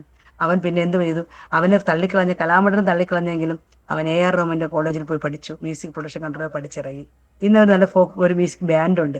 ഇവിടുത്തെ എല്ലാ നമ്മുടെ പിന്നണി ഗായകരുടെ കൂടെ ഇൻസ്ട്രുമെന്റ്സ് വായിക്കാനുള്ള ഭാഗ്യം എൻ്റെ 2 കുട്ടികളെ കൊണ്ട് അവരിന്നും ആ പ്രോഗ്രാം ചെയ്താലും ജീവിക്കും. അപ്പൊ ആരെല്ലാം നമ്മളെ കളഞ്ഞാലും മാറ്റിയെടുത്തെറിഞ്ഞാലും ദൈവം നമ്മളെ മാനിക്കുന്നുണ്ടെങ്കിൽ അത് നമ്മളവിടെ എത്തിയിരിക്കും, എത്തേണ്ട സ്ഥലത്ത്. അതിന് ഒരു മാറ്റവുമില്ല. കാരണം എൻ്റെ ഒരു കുടുംബമല്ല, ഇതിനകത്തുള്ള ഓരോ വ്യക്തി ജീവിതങ്ങളെ എടുത്ത് കഴിഞ്ഞാൽ ഞാനെന്നും ഒരു സാക്ഷ്യമല്ല. കാരണം 1000 സാക്ഷ്യമുള്ള ജീവിതമാണ് ഇതിനകത്തുള്ളത്. ഞാനിന്ന് ഹരിതകർമ്മസേനയിൽ ജോലി ചെയ്യുന്ന ഒരാളാണ്. എനിക്ക് വളരെ സന്തോഷമുണ്ട്. കാരണം അഭിമാനത്തോടെ ദൈവം ഇന്ന് എനിക്ക് അങ്ങനെ ഒരു തൊഴിൽ തന്നിട്ടുണ്ട്. നമുക്കിത് ജീവിക്കാൻ പറ്റുന്നുണ്ട്. ഇതിനിടെ കൂടെ തന്നെ എനിക്ക് സ്വർഗതര ദൈവം, ഞാൻ പറഞ്ഞില്ലേ, നമ്മുടെ പ്രാർത്ഥന എപ്പോ നമ്മുടെ പ്രാർത്ഥന മുടങ്ങും അവിടെ നമ്മുടെ അനുഗ്രഹവും നിൽക്കും. നമ്മൾ പ്രാർത്ഥിക്കുക, ദൈവത്തോട് പ്രാർത്ഥിക്കുക, ദൈവത്തോട് ഒരു ദിവസം ഒരു നിമിഷമെങ്കിലും നമ്മൾ പ്രാർത്ഥിച്ചാൽ നമ്മുടെ മനസ്സുകൊണ്ട് ദൈവത്തോട് ദൈവമേ എന്ന് നമ്മൾ വിളിച്ചാൽ കേൾക്കുന്ന ഒരു ദൈവമാണ് നമുക്കുള്ളത്. കാരണം അതിനൊരു മാറ്റമില്ല. കാരണം അത്ര കണ്ണുനീരിന്റെ അവസ്ഥയിൽ കൂടെ കടന്നുപോയ ഒരാളാണ് ഞാൻ. ഒരു കണക്കിന് എന്നിൽ വല്ല നന്മയുണ്ടോ ചോദിച്ചാൽ എനിക്കറിയില്ല. എന്റെ ദൈവം ഇത്രമാത്രം സ്നേഹിപ്പാൻ, ഇത്രമാത്രം കരുതാൻ. കാരണം ഇന്ന് സമൂഹത്തിൽ എവിടെ പോയാലും എന്നെ അറിയുന്ന 10 പേർ, എന്നെ വിളിക്കുന്ന 10 പേർ. ഇന്ന് ഇവിടെ ഏത് പരിപാടിക്ക് പോയാലും എവിടെ പോയിരുന്നാലും നമ്മളെ മാനിക്കുന്നു. ഇന്ന് എനിക്ക് സമയമില്ല പോകാൻ. അത്രമാത്രം കൊണ്ടെത്തിക്കണമെങ്കിൽ നമുക്കത് എന്റെ ദൈവത്തെ കൊണ്ടല്ലാതെ വേറെ ആരെ കൊണ്ട് പറ്റത്തില്ല. കാരണം ഞാൻ പറഞ്ഞില്ലേ, ഞാൻ അങ്ങനെ ഒരു കുടുംബത്തിൽ ജനിച്ച ആളല്ല, ഒന്നുകൊണ്ട് ഞാൻ മുന്നിൽ വരേണ്ട ആളല്ല. അപ്പൊ അവിടെയൊക്കെ യേശു കർത്താവിനെ എന്നെ സ്നേഹിച്ചത് കൊണ്ട് മാത്രം, ഞാൻ യേശുവിനെ അറിഞ്ഞത് കൊണ്ട് മാത്രം എന്റെ കുഞ്ഞുങ്ങളായ ഞാൻ പോകുന്നത് നമ്മുടെ ഒരു ചെറിയൊരു കൂട്ടായ്മയാണ്, ഇന്ത്യ വിദ്യാലയ സമിതി, ഞങ്ങളുടെ ചർച്ചിന്റെ പേര്. അവിടെ ഞങ്ങളുടെ പാസ്റ്റർ എലിയാസ് ആണ് ഞങ്ങളുടെ ശുശ്രൂഷകൻ. ആന്റിയുടെ പേര് മറിയാമെന്നൻ. അവർക്ക് 3 കുഞ്ഞുങ്ങളാണ്. 58 കുടുംബം ഞങ്ങളുടെ ചർച്ചിലുണ്ട്. അങ്ങനെ ഇതിനകത്തുള്ള 12 ചർച്ചുകളിലും കുഞ്ഞ് ഡിവൈഡ് ചെയ്ത് ഒരു 50, 100 ഒക്കെ ആയിട്ടുള്ള കുടുംബങ്ങളുണ്ട്. അപ്പൊ എത്രമാത്രം ദൈവം ഈ ദേശത്തെ പട്ടണത്തെ സ്നേഹിച്ചു. ഇന്ന് ഒരു കാലത്ത് 24 മണിക്കൂർ പോലീസ് കയറി ഇറങ്ങിയ സ്ഥലമാണ്. ഇന്നിവിടെ പോലീസിന്റെ ശല്യമൊന്നുമില്ല. എല്ലാവരും നല്ല സ്വൈര്യമായിട്ട് ഇവിടെ താമസിക്കുന്നത്. ഇതുവഴി പണ്ട് ആൾക്കാർ നടക്കാൻ പേടിച്ചിരുന്ന ഒരു സ്ഥലമാണ്. ഇന്ന് ഇതിനകത്തുകൂടെ 24 മണിക്കൂർ ആൾക്കാർ ചെങ്കൽച്ചുള്ള കാണാൻ പുറത്തുനിന്ന് വരികയാണ്. ഇത്രയും പ്രതിഭകളുള്ള സ്ഥലമാണോ? ഒരു കാലത്ത് എല്ലാവരും ഞങ്ങളെ ഇവിടെ പ്രതികളാക്കാൻ ശ്രമിച്ച കാലമുണ്ടായിരുന്നു. ഇന്ന് പ്രതിഭകളെ കൊണ്ട് നിറച്ചു കർത്താവ്. എവിടെ എന്താണ് ചെയ്യണത് കർത്താവിനറിയാം. കർത്താവ് തീർച്ചയായിട്ടും ചെയ്തിരിക്കും. നമ്മൾ ഒന്നിന്റെ പുറകെ പോണ്ട. നമ്മൾ പ്രാർത്ഥിക്കുക, ദൈവത്തെ വിശ്വസിക്കുക. നമ്മുടെ ജീവിതത്തിൽ നമ്മൾ ചെയ്ത പ്രവൃത്തിയിൽ ഒരു 10% അല്ലെങ്കിൽ 1% ശരിയുണ്ടെങ്കിൽ ദൈവം നമ്മെ സ്നേഹിക്കുന്നുണ്ട്. അതിനൊരു മാറ്റവുമില്ല. കാരണം അതിന്റെ അനുഭവസ്ഥരായ ആൾക്കാരാണ് ഞങ്ങൾ ഓരോരുത്തർ. ഈ അടുത്ത കാലത്ത് തന്നെ ഞാൻ പറയാമല്ലോ, എനിക്ക് ഒരുപാട് സാക്ഷികൾ എന്റെ ജീവിതത്തിലുണ്ട്. കാരണം മരണത്തിൽ നിന്ന് എന്നെ കൊണ്ടുവന്ന ദൈവമാണ്. എന്റെ കുഞ്ഞുങ്ങളെ കൊണ്ട്, ഞാനും എന്റെ കുഞ്ഞുങ്ങളും കൂടെ ഒരുമിച്ചാണ് മരിക്കാൻ പോയത്. അവിടെ നിന്നാണ് ഞങ്ങൾ ഇവിടം വരെ കൊണ്ടെത്തിച്ച. ഞാൻ ഇവിടെ നിന്ന്, ഞാൻ പറഞ്ഞിട്ട് കുറച്ച് പ്രശ്നങ്ങളുണ്ടായി. ഞാൻ ഇവിടെ നേരെ എറണാകുളത്ത്, ഇവിടുന്ന് എനിക്കറിയില്ല എറണാകുളത്താണ് ആ ട്രെയിൻ കിടക്കുന്നത്, എനിക്കറിയില്ല. ഞാൻ എന്റെ കുഞ്ഞുങ്ങളെയും കൊണ്ട് നേരെ പോകുന്നത് തമ്പാനൂർ റെയിൽവേ സ്റ്റേഷനാണ്. അവിടെ നേരെ ട്രെയിൻ കയറുന്നു. ആ ട്രെയിന് എറണാകുളം വരെ ഉണ്ടായിരുന്നുള്ളൂ. പക്ഷെ ഞങ്ങൾ കയറുമ്പോൾ തന്നെ അന്നും 2 സിസ്റ്റേഴ്സ് അതിന്റെ കൂടെ ഉണ്ടായിരുന്നു, കന്യാസ്ത്രീമാർ. എനിക്ക് അവരെ കണ്ടപ്പോൾ പെട്ടെന്ന് തോന്നി എനിക്ക് ഏതെങ്കിലും അനാഥ മന്ദിരത്തിൽ നിൽക്കാനുള്ള ഒരു ഇത് കിട്ടൂ. ഞാൻ അവരോട് ചോദിച്ചു. പക്ഷെ അവരെന്തോ ഒരു ആവശ്യമായിട്ട് അവിടെ വന്നവർ. അവരെൻ്റെ അടുത്ത് പറഞ്ഞ്, നിങ്ങൾ എറണാകുളത്താണ് ഈ ട്രെയിൻ അവസാനിക്കുന്നത്, അവിടെ ഇതൊക്കെ കാണുമായിരിക്കാം, പക്ഷെ ഞങ്ങൾ അതിനുവേണ്ടി വന്നവരല്ല. 100 രൂപ എടുത്ത് അവരെന്റെ കയ്യിൽ തന്നു. പക്ഷെ ദൈവം നമ്മളെ മാനിക്കും. എനിക്കറിയില്ല, ഞാൻ അവിടെ ചെന്ന് ഇറങ്ങി. അവിടെ നമ്മുടെ ട്രെയിൻ ഇറങ്ങി എങ്ങോട്ട് പോകണം എന്തായാലും വന്നു പോയി. അന്നൊരു വിഷു ദിവസമായിരുന്നു. ഞാൻ ഈ 2 കുട്ടികളെയും കൊണ്ട് അവിടെ ഈ കായലും കടലും കൂടെ ഒരുമിച്ച് കിടക്കുന്ന ഒരു പാലമുണ്ട്, അവിടെ ചെന്ന് 2 കുട്ടികളെയും കൊണ്ട് അങ്ങ് നിൽക്കുകയാണ്. അപ്പൊ എന്റെ മനസ്സിൽ കുട്ടികളെ എടുത്ത് താഴെ ഇടണം, എനിക്കും ചാടണം എന്നുള്ളൊരു ആഗ്രഹത്തിൽ കൂടിയാണ് ഞാൻ നിൽക്കുന്നത്. എനിക്കത് പറയുമ്പോൾ വളരെ വിഷമമുണ്ട്. കാരണം 2 പോലീസ് കൊണ്ട് 2 പ്രാവശ്യം അങ്ങോട്ടും ഇങ്ങോട്ടും പോയി. അപ്പൊ എനിക്ക് ചെറുതായിട്ട് നീന്താൻ അറിയാം, എങ്കിലും ഒരിക്കലും കായലും കടലും നീന്തി കയറാനുള്ള ഒരിത് എനിക്കില്ല. പക്ഷെ എന്റെ മനസ്സിൽ പെട്ടെന്ന് ഒരു ചിന്ത ആരോ കൊണ്ടിടുന്ന പോലെ, ഈ കുട്ടികളെ എടുത്തിട്ട് 2 കുട്ടികളും മരിക്കും. ഞാൻ ശകല നീന്താറുന്നതിന് പൊങ്ങിയെങ്കിലും കിടക്കും വെള്ളത്തിൽ. അപ്പൊ നാളെ നമ്മൾ മനുഷ്യർ പറയില്ല ഇവിടെ മക്കളെ കൊന്നവളാണെന്നുള്ളൊരു ഇത് വന്നവള്. ഒരു നിമിഷ ചിന്ത, അങ്ങനെ പെട്ടെന്ന് ഒരു തീപ്പൊരി പോലെ പോണ ഒരു പോലീസ് വണ്ടി എന്റെ അടുത്ത് വന്ന് ചവിട്ടി നിർത്തുന്നു. എൻ്റെ അടുത്ത് പെട്ടെന്ന് ചോദിച്ചു നിങ്ങൾ ഇവിടെ എന്താണ് നിൽക്കുന്നത്. എൻ്റെ അവസ്ഥ കണ്ടപ്പോൾ അവർക്ക് മനസ്സിലായി എന്തോ ഇവര് ദുരൂഹ സാഹചര്യത്തിൽ വന്നവരാണ്, ഇവർക്ക് എന്തെങ്കിലും സംഭവിക്കുമെന്ന് പറഞ്ഞു. എന്നെ നേരെ അവര് കൊച്ചിയിലുള്ള സെറ്റിൽമെന്റ് എന്ന് പറഞ്ഞ അവിടെ ഗവൺമെന്റിന്റെ കോർപ്പറേഷന്റെ കീഴിലുള്ള ഒരു അനാഥ മന്ദിരം പോലുള്ള സ്ഥലമുണ്ട്. അവിടെ യാചകരെയും റോഡിൽ കിടക്കുന്നവരെയും മറ്റു ഒരുപാട് പേര് സുഖമില്ലാത്ത ആൾക്കാരെ കൊണ്ട സ്ഥലമാണ്. അപ്പൊ അവിടെ ഒരു ദിവസം നിന്നു. പിറ്റേന്ന് വീട്ടിൽ അറിയിച്ചു, എന്നെ വീട്ടിൽ അവർ കൊണ്ടുവന്നു. അപ്പൊ അതേ സ്ഥലത്ത് ഞങ്ങൾ പിന്നെ വർഷങ്ങൾക്ക് ശേഷം പോകും. വർഷങ്ങൾക്ക് ശേഷം അതേ സ്ഥലത്ത് പോയി. അവിടെ ഒരു മനോരമയുടെ ചാനലിൽ എൻ്റെ മക്കളുടെ ഒരു പ്രോഗ്രാമായിട്ട് എനിക്ക് പോകേണ്ടത്. അപ്പൊ നമ്മൾ എവിടെ നിന്നിക്കുന്നു അവിടെയെല്ലാം ദൈവം നമ്മളെ മാനിക്കും. അത് ആ പട്ടണത്തിൽ, ആ ദേശത്ത്, ആ സ്ഥലത്ത് ദൈവം നമ്മളെ കൊണ്ടു നിർത്തും. അതിനൊരു ഉദാഹരണമാണ് എനിക്ക്. എന്തു പറയാം, ഞാൻ ഓരോ ദിവസവും നൂറുകണക്കിന് സാക്ഷി എനിക്ക് പറയാനുണ്ട് ഓരോ ദിവസവും. കാരണം കടന്നു പോകുന്ന വഴികൾ, നിൽക്കുന്ന സ്ഥലങ്ങൾ, ഇരിക്കുന്ന ഇരിപ്പിടങ്ങൾ, ആഗ്രഹിക്കാത്ത സ്ഥലങ്ങൾ, ഒരിക്കൽ പോലും ചെന്നെത്താൻ പറ്റാത്ത ഓരോ സ്ഥലങ്ങളാണ് ദൈവം എന്നെ അത്ഭുതകരമായി കൊണ്ടുപോയിക്കൊണ്ടിരിക്കുന്നത്. എങ്ങനെ എനിക്ക് ഇത്രയും സമയങ്ങൾ നിങ്ങളോട് ഇത്രയും എനിക്ക് ഷെയർ ചെയ്യാൻ പറ്റിയതിൽ സിസ്റ്റർ കർത്താവായ യേശു ക്രിസ്തുവിനെ അറിഞ്ഞ് ഒരു ദൈവ പൈതലായതിനു ശേഷം സിസ്റ്ററിന്റെ ജീവിതത്തിലും വന്ന ഒരു മാറ്റം എന്തൊക്കെയാണെന്നൊന്ന് പറയാമോ? തീർച്ചയായും. ഞാൻ പറഞ്ഞില്ലേ, ഞാൻ എൻ്റെ ഹസ്ബൻഡിന്റെ വീട്ടിൽ വരുമ്പോ എനിക്ക് ആദ്യം എൻ്റെ ഹസ്ബൻഡ് ഇങ്ങനെ മദ്യപാനി ആയിരുന്നല്ലോ. അപ്പൊ പുള്ളിയുടെ കുടി നിർത്തൂ എന്ന് പറഞ്ഞാണ് ഞാൻ സ്നാനപ്പെട്ടത്. അപ്പൊ എനിക്ക് ഈ കർത്താവിനെ അറിയാം, യേശുവാണ് ദൈവം എന്നെനിക്ക് വിശ്വാസമുണ്ട്. പക്ഷെ എനിക്ക് അപ്പൊ ഞാൻ സ്നാനപ്പെട്ട ഭർത്താവ് മദ്യപാനം നിർത്തണം എന്നുള്ള വിചാരം ഉണ്ടായിരുന്നു. പക്ഷെ പുള്ളി വീണ്ടും മദ്യപിച്ചുകൊണ്ടിരുന്നു. വീണ്ടും ഞാൻ പിന്മാറ്റത്തില്ല. പക്ഷെ അവിടെ നിന്ന് എനിക്ക് മടങ്ങി വന്നപ്പോ എനിക്കുണ്ടായ മാറ്റങ്ങളാണ് എന്നീ കാണുന്ന ഇതെല്ലാം. ഞാനെന്നുള്ളൊരു വ്യക്തി ഇന്ന് നിങ്ങളുടെ ഈ ചാനലിൽ ഒരു സാക്ഷി പറയുന്നത്. ഇത്രത്തോളം എത്തിക്കണമെങ്കിൽ ഒരിക്കൽ പോലും എനിക്ക് സിസ്റ്റർ അറിയില്ല, സിസ്റ്റർക്ക് എന്നെ അറിയില്ല. അപ്പൊ നമ്മൾ തമ്മിൽ എങ്ങനെ അറിയുന്ന വെച്ചാൽ ക്രിസ്തുവാണ് നമ്മളെ കൊണ്ടെത്തിച്ചത്. അപ്പൊ അതിന് പുറത്ത് എന്നെ ചെങ്കച്ചുള്ള കൊണ്ടുവന്ന് എന്റെ ഒരു പുസ്തകം മുഖാന്തരം വാർത്തകളിൽ വരിക, അവിടെ എത്തിക്കുക, മറ്റുള്ളവരെ മുൻപിൽ എത്തിക്കുക. അവിടുന്ന് നിങ്ങൾ എന്നെ തിരഞ്ഞെടുത്ത് പിടിക്കണമെങ്കിൽ എന്തായാലും അതിന്റെ കാരണം ക്രിസ്തു എന്നെ സ്നേഹിച്ചു, ക്രിസ്തുവിന്റെ സ്നേഹം അറിഞ്ഞവൾ, ക്രിസ്തുവിന്റെ അനുഗ്രഹത്തെ കണ്ടവൾ, ക്രിസ്തു എന്നെ നിർത്തി. അതുകൊണ്ടാണല്ലോ. അതെനിക്ക് ഒരിക്കലും പറഞ്ഞു നിർക്കാൻ പറ്റത്തില്ല. കർത്താവ് അറിഞ്ഞു, കർത്താവ് സിസ്റ്ററെ കൊണ്ടുവന്നു. സിസ്റ്ററിന്റെ ജീവിതത്തിൽ സിസ്റ്റർ യേശു ക്രിസ്തുവിനെ മറ്റുള്ളവരുമായി ഷെയർ ചെയ്യാറുണ്ടോ? എങ്ങനെയാണ് സിസ്റ്ററിന്റെ? തീർച്ചയായിട്ടും. ഞാനിപ്പോ ഒരുപാട് ഈ കൾച്ചറൽ പ്രോഗ്രാംസ് ഒക്കെ കൂടുതൽ ഞാൻ ഓരോരുത്തർ ഇനാഗ്രേഷൻ വിളിക്കും. പക്ഷെ ഇതിൽ കൂടെ തന്നെ ചർച്ചുകളിൽ വിളിക്കുന്നുണ്ട്, അവിടെയും ഞാൻ പോകുന്നുണ്ട്. ചർച്ചുകളിൽ നമ്മളെ വിളിക്കുന്ന സ്ഥലത്ത് ദൈവത്തിന് എന്റെ മേൽ ദൈവം ചെയ്ത പ്രവൃത്തികളെ എത്ര വർണ്ണിച്ചാൽ എനിക്ക് പറ്റില്ല. അത് എനിക്ക് പറ്റുന്ന സ്ഥലങ്ങളിലൊക്കെ പോയി ദൈവത്തിന്റെ സാക്ഷിയാവാൻ ഞാൻ ശ്രമിക്കുന്നുണ്ട്. ഞാൻ പോകുന്നുണ്ട്, എന്നെ വിളിക്കുന്നുണ്ട്. എന്റെ സാക്ഷി മറ്റൊരാൾക്ക് അതൊരു അനുഗ്രഹവുമായിരിക്കുന്നുണ്ട്. ഇപ്പം കുഞ്ഞുങ്ങളൊക്കെ എന്ത് ചെയ്യുന്നു? രണ്ടുപേരും വിവാഹം കഴിഞ്ഞു.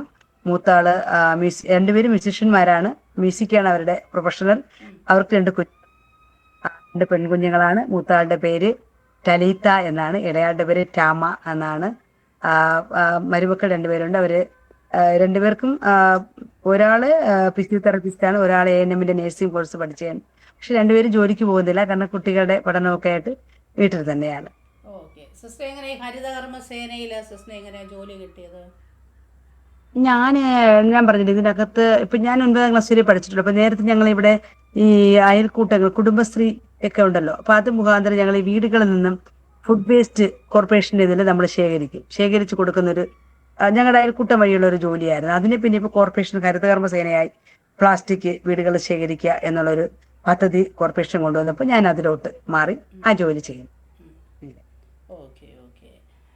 ഈ ഇങ്ങനെ ഓരോ വീടുകളിലും ഇങ്ങനെ കളക്ട് ചെയ്യാൻ ഈ ഹരിതകർമ്മ സേനയുടെ ഇതിൽ പോകുമ്പം സിസ്റ്റർ എപ്പോഴെങ്കിലും യേശു ക്രിസ്തുവിനെ കുറിച്ച് മറ്റുള്ളവരോട് പറയാനോ ആ സ്നേഹം ഞാൻ പറഞ്ഞിട്ടുണ്ട്. എനിക്ക് കാരണം പറയാൻ പറ്റുന്ന സ്ഥലങ്ങളിൽ നമ്മൾ ചെന്നെത്തുന്ന ചില ആൾക്കാരുണ്ടെങ്കിൽ നമുക്ക് സംസാരിക്കും. ചില വീടുകളൊക്കെ ദൈവത്തെ അറിഞ്ഞവരായിരിക്കും, പക്ഷെ അവര് മറ്റു ചർച്ചകളിൽ പോകുന്നവരായിരിക്കാം. പക്ഷെ അവരോടൊക്കെ ഞാൻ പറയും. പക്ഷെ ഞാൻ എൻ്റെ ഇപ്പം എനിക്ക് കഴിഞ്ഞ 2 ദിവസം മുമ്പ് ഞങ്ങളുടെ ഒരു വാർത്ത മാതൃഭൂമി പത്രത്തിലുണ്ടായത്, എൻ്റെ മക്കളുടെയും കൂടെ ഒരു ന്യൂസ് ഉണ്ട്. അപ്പൊ അവിടെ പോകുമ്പോൾ അവരൊക്കെ ചോദിക്കാറുണ്ട്, ഇങ്ങനെ എന്താണ് സന്തോഷമായിരിക്കും നിങ്ങളെ, ഇതൊക്കെ ദൈവം അനുഗ്രഹിക്കും, നിങ്ങൾക്ക് എങ്ങനെയാണെങ്കിലും. അപ്പൊ ഞാൻ പറയും അവരോട്, ഇതൊക്കെ ദൈവത്തിന്റെ പ്രവൃത്തിയാണെന്ന് പറയും. അത്രമാത്രം ഞാൻ അവരോട്, കാരണം ഒരു ദിവസം ഒരാളോടെങ്കിലും എനിക്കത് പറയാതിരിക്കാൻ പറ്റില്ല. ഞാൻ പറഞ്ഞില്ലേ, നമ്മളൊന്നുമല്ലാത്ത നമ്മളെ ഇന്ന് 10 പേര് അറിയുന്നുണ്ടെങ്കിൽ യേശു ക്രിസ്തുവിലൂടെ മാത്രമാണ്. അതുകൊണ്ട് ഒരിക്കലും ദൈവത്തെ കുറിച്ച് പറയാതിരിക്കാൻ പറ്റില്ല സിസ്റ്ററെ. പറയാം, നിങ്ങൾ വിളിച്ചാലും വരും, നിങ്ങളുടെ ചർച്ചിലും വരും. സിസ്റ്ററെ കർത്താവ് സഹായിക്കട്ടെ. കർത്താവ് സിസ്റ്റർ ഉപയോഗിക്കട്ടെ. ഇനി എന്തെങ്കിലും സിസ്റ്റർ പറയാനുണ്ടോ? സിസ്റ്ററിന്റെ ഓർമ്മയിൽ നിന്ന് എന്തെങ്കിലും കർത്താവ് ചെയ്ത ഞാൻ ഉപകാരങ്ങൾ, കർത്താവ് സിസ്റ്ററിന്റെ ജീവിതത്തിൽ എന്തെങ്കിലും മറ്റു ചെയ്ത ഉപകാരങ്ങൾ? ഒരുപാട് ഉപകാരങ്ങൾ, ഒരുപാട് ഉപകാരങ്ങൾ. എനിക്ക് ദൈവത്തെ എത്ര സംസാരിച്ചാലും മതിയാകില്ല. ഞാൻ പറഞ്ഞില്ല, എനിക്ക് ഈ കാണുന്നതൊക്കെ തന്നെ എനിക്ക് വിശ്വസിക്കാൻ പറ്റാത്ത ചില സമയങ്ങളിൽ ഞാൻ എന്നെ തന്നെ സ്വന്തമായിട്ട് ഞാൻ എന്റെ ശരീരത്തിലേക്ക് ഇങ്ങനെ നുള്ളി നോക്കാറുണ്ട്. ഇതൊക്കെ എനിക്ക് ലഭിച്ചാണോ? കാരണം അതിന് ചില സമയത്തൊക്കെ ഞാൻ സ്വന്തം എന്റെ ശരീരത്തിൽ ഞാൻ ഇങ്ങനെ നുള്ളി നോക്കാറുണ്ട്. കാരണം ഞാൻ സ്വപ്നം കാണുന്നതാണോ, ഇതൊക്കെ എനിക്ക് തന്നെയാണോ ദൈവം തന്നതെന്ന് ചിന്തിക്കാറുണ്ട്. അപ്പൊ അതൊക്കെ എത്ര പറഞ്ഞാലും മതിയാകില്ല. ഓക്കെ ഓക്കെ സിസ്റ്റർ, കർത്താവ് സഹായിക്കട്ടെ. ചെങ്കച്ചൂളയ്ക്ക് കർത്താവ് ഇത്രത്തോളം ഒരു മാറ്റം കൊടുത്തല്ലോ. അവിടെ നിങ്ങളുടെ സഹോദരിമാരുടെ മീറ്റിംഗ് ഒക്കെ ഉണ്ടെന്ന് പറഞ്ഞു. അതൊക്കെ എങ്ങനെയാണ് നിങ്ങളുടെ ലേഡീസ് ആത്മീക പ്രവർത്തനങ്ങൾ അവിടുത്തെ? ഇവിടെ സഹോദരിമാരുടെ ഒരു കൂട്ടായ്മയുണ്ട്. പിന്നെ ഞങ്ങളുടെ ചർച്ചിലൊരു കൂട്ടായ്മയുണ്ട്. ചൊവ്വാഴ്ചയും ഞങ്ങളുടെ സഹോദരിമാരുടെ പ്രാർത്ഥനകളുണ്ട്. പിന്നെ ഞങ്ങളുടെ ഇവിടെ എല്ലാ ചർച്ചിലേക്കൂടെ സഹോദരിമാരുടെ ചേർന്നിട്ടുള്ള പിന്നെ ഒരു പ്രെയർ ഉണ്ട്. അതിന്റെ എല്ലാ പരിപാടികളും, പൊതു കൂട്ടായ്മകളൊക്കെ ഞങ്ങൾ ഇടയ്ക്കിടയ്ക്ക് വെക്കാറുണ്ട്. ഞാൻ പറഞ്ഞില്ലേ, ദിവസവും പ്രാർത്ഥനയുള്ള ഒരു സ്ഥലമാണ്. Okay okay okay. പ്രാർത്ഥനയാണ് ആ ദേശത്തെ അത്രയും മാറ്റിമറിച്ചത്. ഇപ്പോൾ അതെ, ഒരു ദേശം ഇരുട്ടിൽ കിടക്കുന്ന ദേശം വെളിച്ചം കണ്ടു എന്നാണ് ദൈവത്തിൻ്റെ വചനം. അപ്പം ഈ ലോകത്തിൻ്റെതായ പിശാച് ഇരുട്ട് വ്യാപരിപ്പിക്കുമ്പോൾ അവിടെ യേശു ക്രിസ്തുവിൻ്റെ വെളിച്ചം കടന്നു വന്നു അനേകരുടെ ജീവിതത്തിൽ അത് കടന്നു വന്ന് വലിയ മാറ്റം ഉണ്ടാക്കുവാനും ആ ദേശത്ത് തന്നെ ഒരു വലിയ മാറ്റം ഉണ്ടാക്കുവാനും കർത്താവ് സഹായിച്ചല്ലോ. ഓക്കെ സിസ്റ്ററെ, ഇത്രത്തോളം സമയം ഞങ്ങളോടൊപ്പം ആയിരുന്നതിൽ സന്തോഷമുണ്ട്. സിസ്റ്റർ പല പല കാര്യങ്ങളിലൊക്കെ ഇടപെടുവാനും സിസ്റ്ററെ കൊണ്ട് ഒരു പുസ്തകം ജീവിതത്തിൻ്റെ അനുഭവങ്ങളൊക്കെ എഴുതുവാനും മറ്റുള്ളവർക്ക് സിസ്റ്ററെ അറിയുവാനും ഒക്കെ ദൈവത്തിൻ്റെ ആക്കിയല്ലോ. അതിലൂടെ ദൈവനാമം ഉയർത്തുവാനും കർത്താവ് സിസ്റ്ററെ സഹായിക്കുന്നല്ലോ. കർത്താവ് സിസ്റ്ററെ പിന്നെയും അനുഗ്രഹിക്കട്ടെ, കുടുംബമായി നിർത്തട്ടെ. പിന്നെയും കർത്താവിന് വേണ്ടി വിശ്വസ്തയോടെ നിൽക്കുക. കർത്താവ് സഹായിക്കട്ടെ. ഓക്കെ സിസ്റ്ററെ, ഗോഡ് ബ്ലെസ് യു. ഞങ്ങളോടൊപ്പം ആയിരുന്നതിൽ സന്തോഷമുണ്ട്. ഓക്കെ അനുഗ്രഹിക്കട്ടെ. ഓക്കെ സിസ്റ്റർ, ഒന്ന് പ്രാർത്ഥിച്ചാട്ടോ.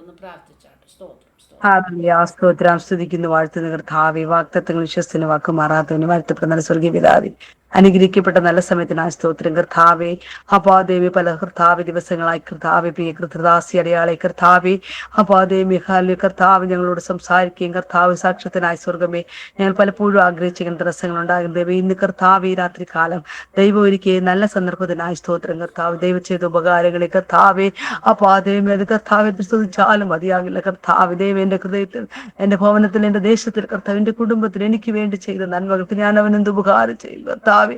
അങ്ങയുടെ കർത്താവ് നാമത്തിന്റെ കർത്താവ് ദൈവഹാലിന്റെ കർത്താവ് ആഴ്ത്തി കർത്താവ് സ്തുതിപ്പാനല്ലാതെ കർത്താവുകൾക്ക് മറ്റൊന്നുമല്ല കർത്താവ്. ദൈവ ചേറ്റിലെ ചെടിയിൽ കിടന്ന ഞങ്ങളെ ഇത്രത്തോളം മാനിച്ചതിന് നന്ദി. യേശുവേ അടിയാള കർത്താവെ താഴ്ത്തുപ്പച്ച പ്രിയ കർത്തദാസിക്കായ സ്തോത്രം കർത്താവ്. തന്റെ ഭക്തിയുടെ മനസ്സ് കൊടുത്ത കർത്താവെ അടിയാളോട് കർത്താവുള്ള കർത്താവ് ഒരു സാക്ഷി കർത്താവ്. ഇന്ന് രാത്രികാലത്തെ ഒരുക്കിയതിനായി നന്ദി അപ്പ. ഇത് കാണുന്നവർ കേൾക്കുന്നവർ കർത്താവ് ഇവരുടെ ജീവിതത്തിൽ കർത്താവ് ദൈവമേ അങ്ങ് അവിടെ അത്ഭുതം പ്രവർത്തിക്കുന്ന കർത്താവ്. ഏത് അവസ്ഥയിൽ അവരായിരിക്കുന്നു അവസ്ഥ അവരോട് കഴിച്ചുകൊണ്ട് ദൈവം സംസാരിക്കണം, പ്രാർത്ഥന കേൾക്കണം, മറുപടി തരണം. യേശു ക്രിസ്തുവിന്റെ അധികാരമുള്ള നാമത്തിൽ ചോദിക്കുമ്പോൾ ദൈവം കേൾക്കണം. നല്ല പിതാവേ, ആമേൻ.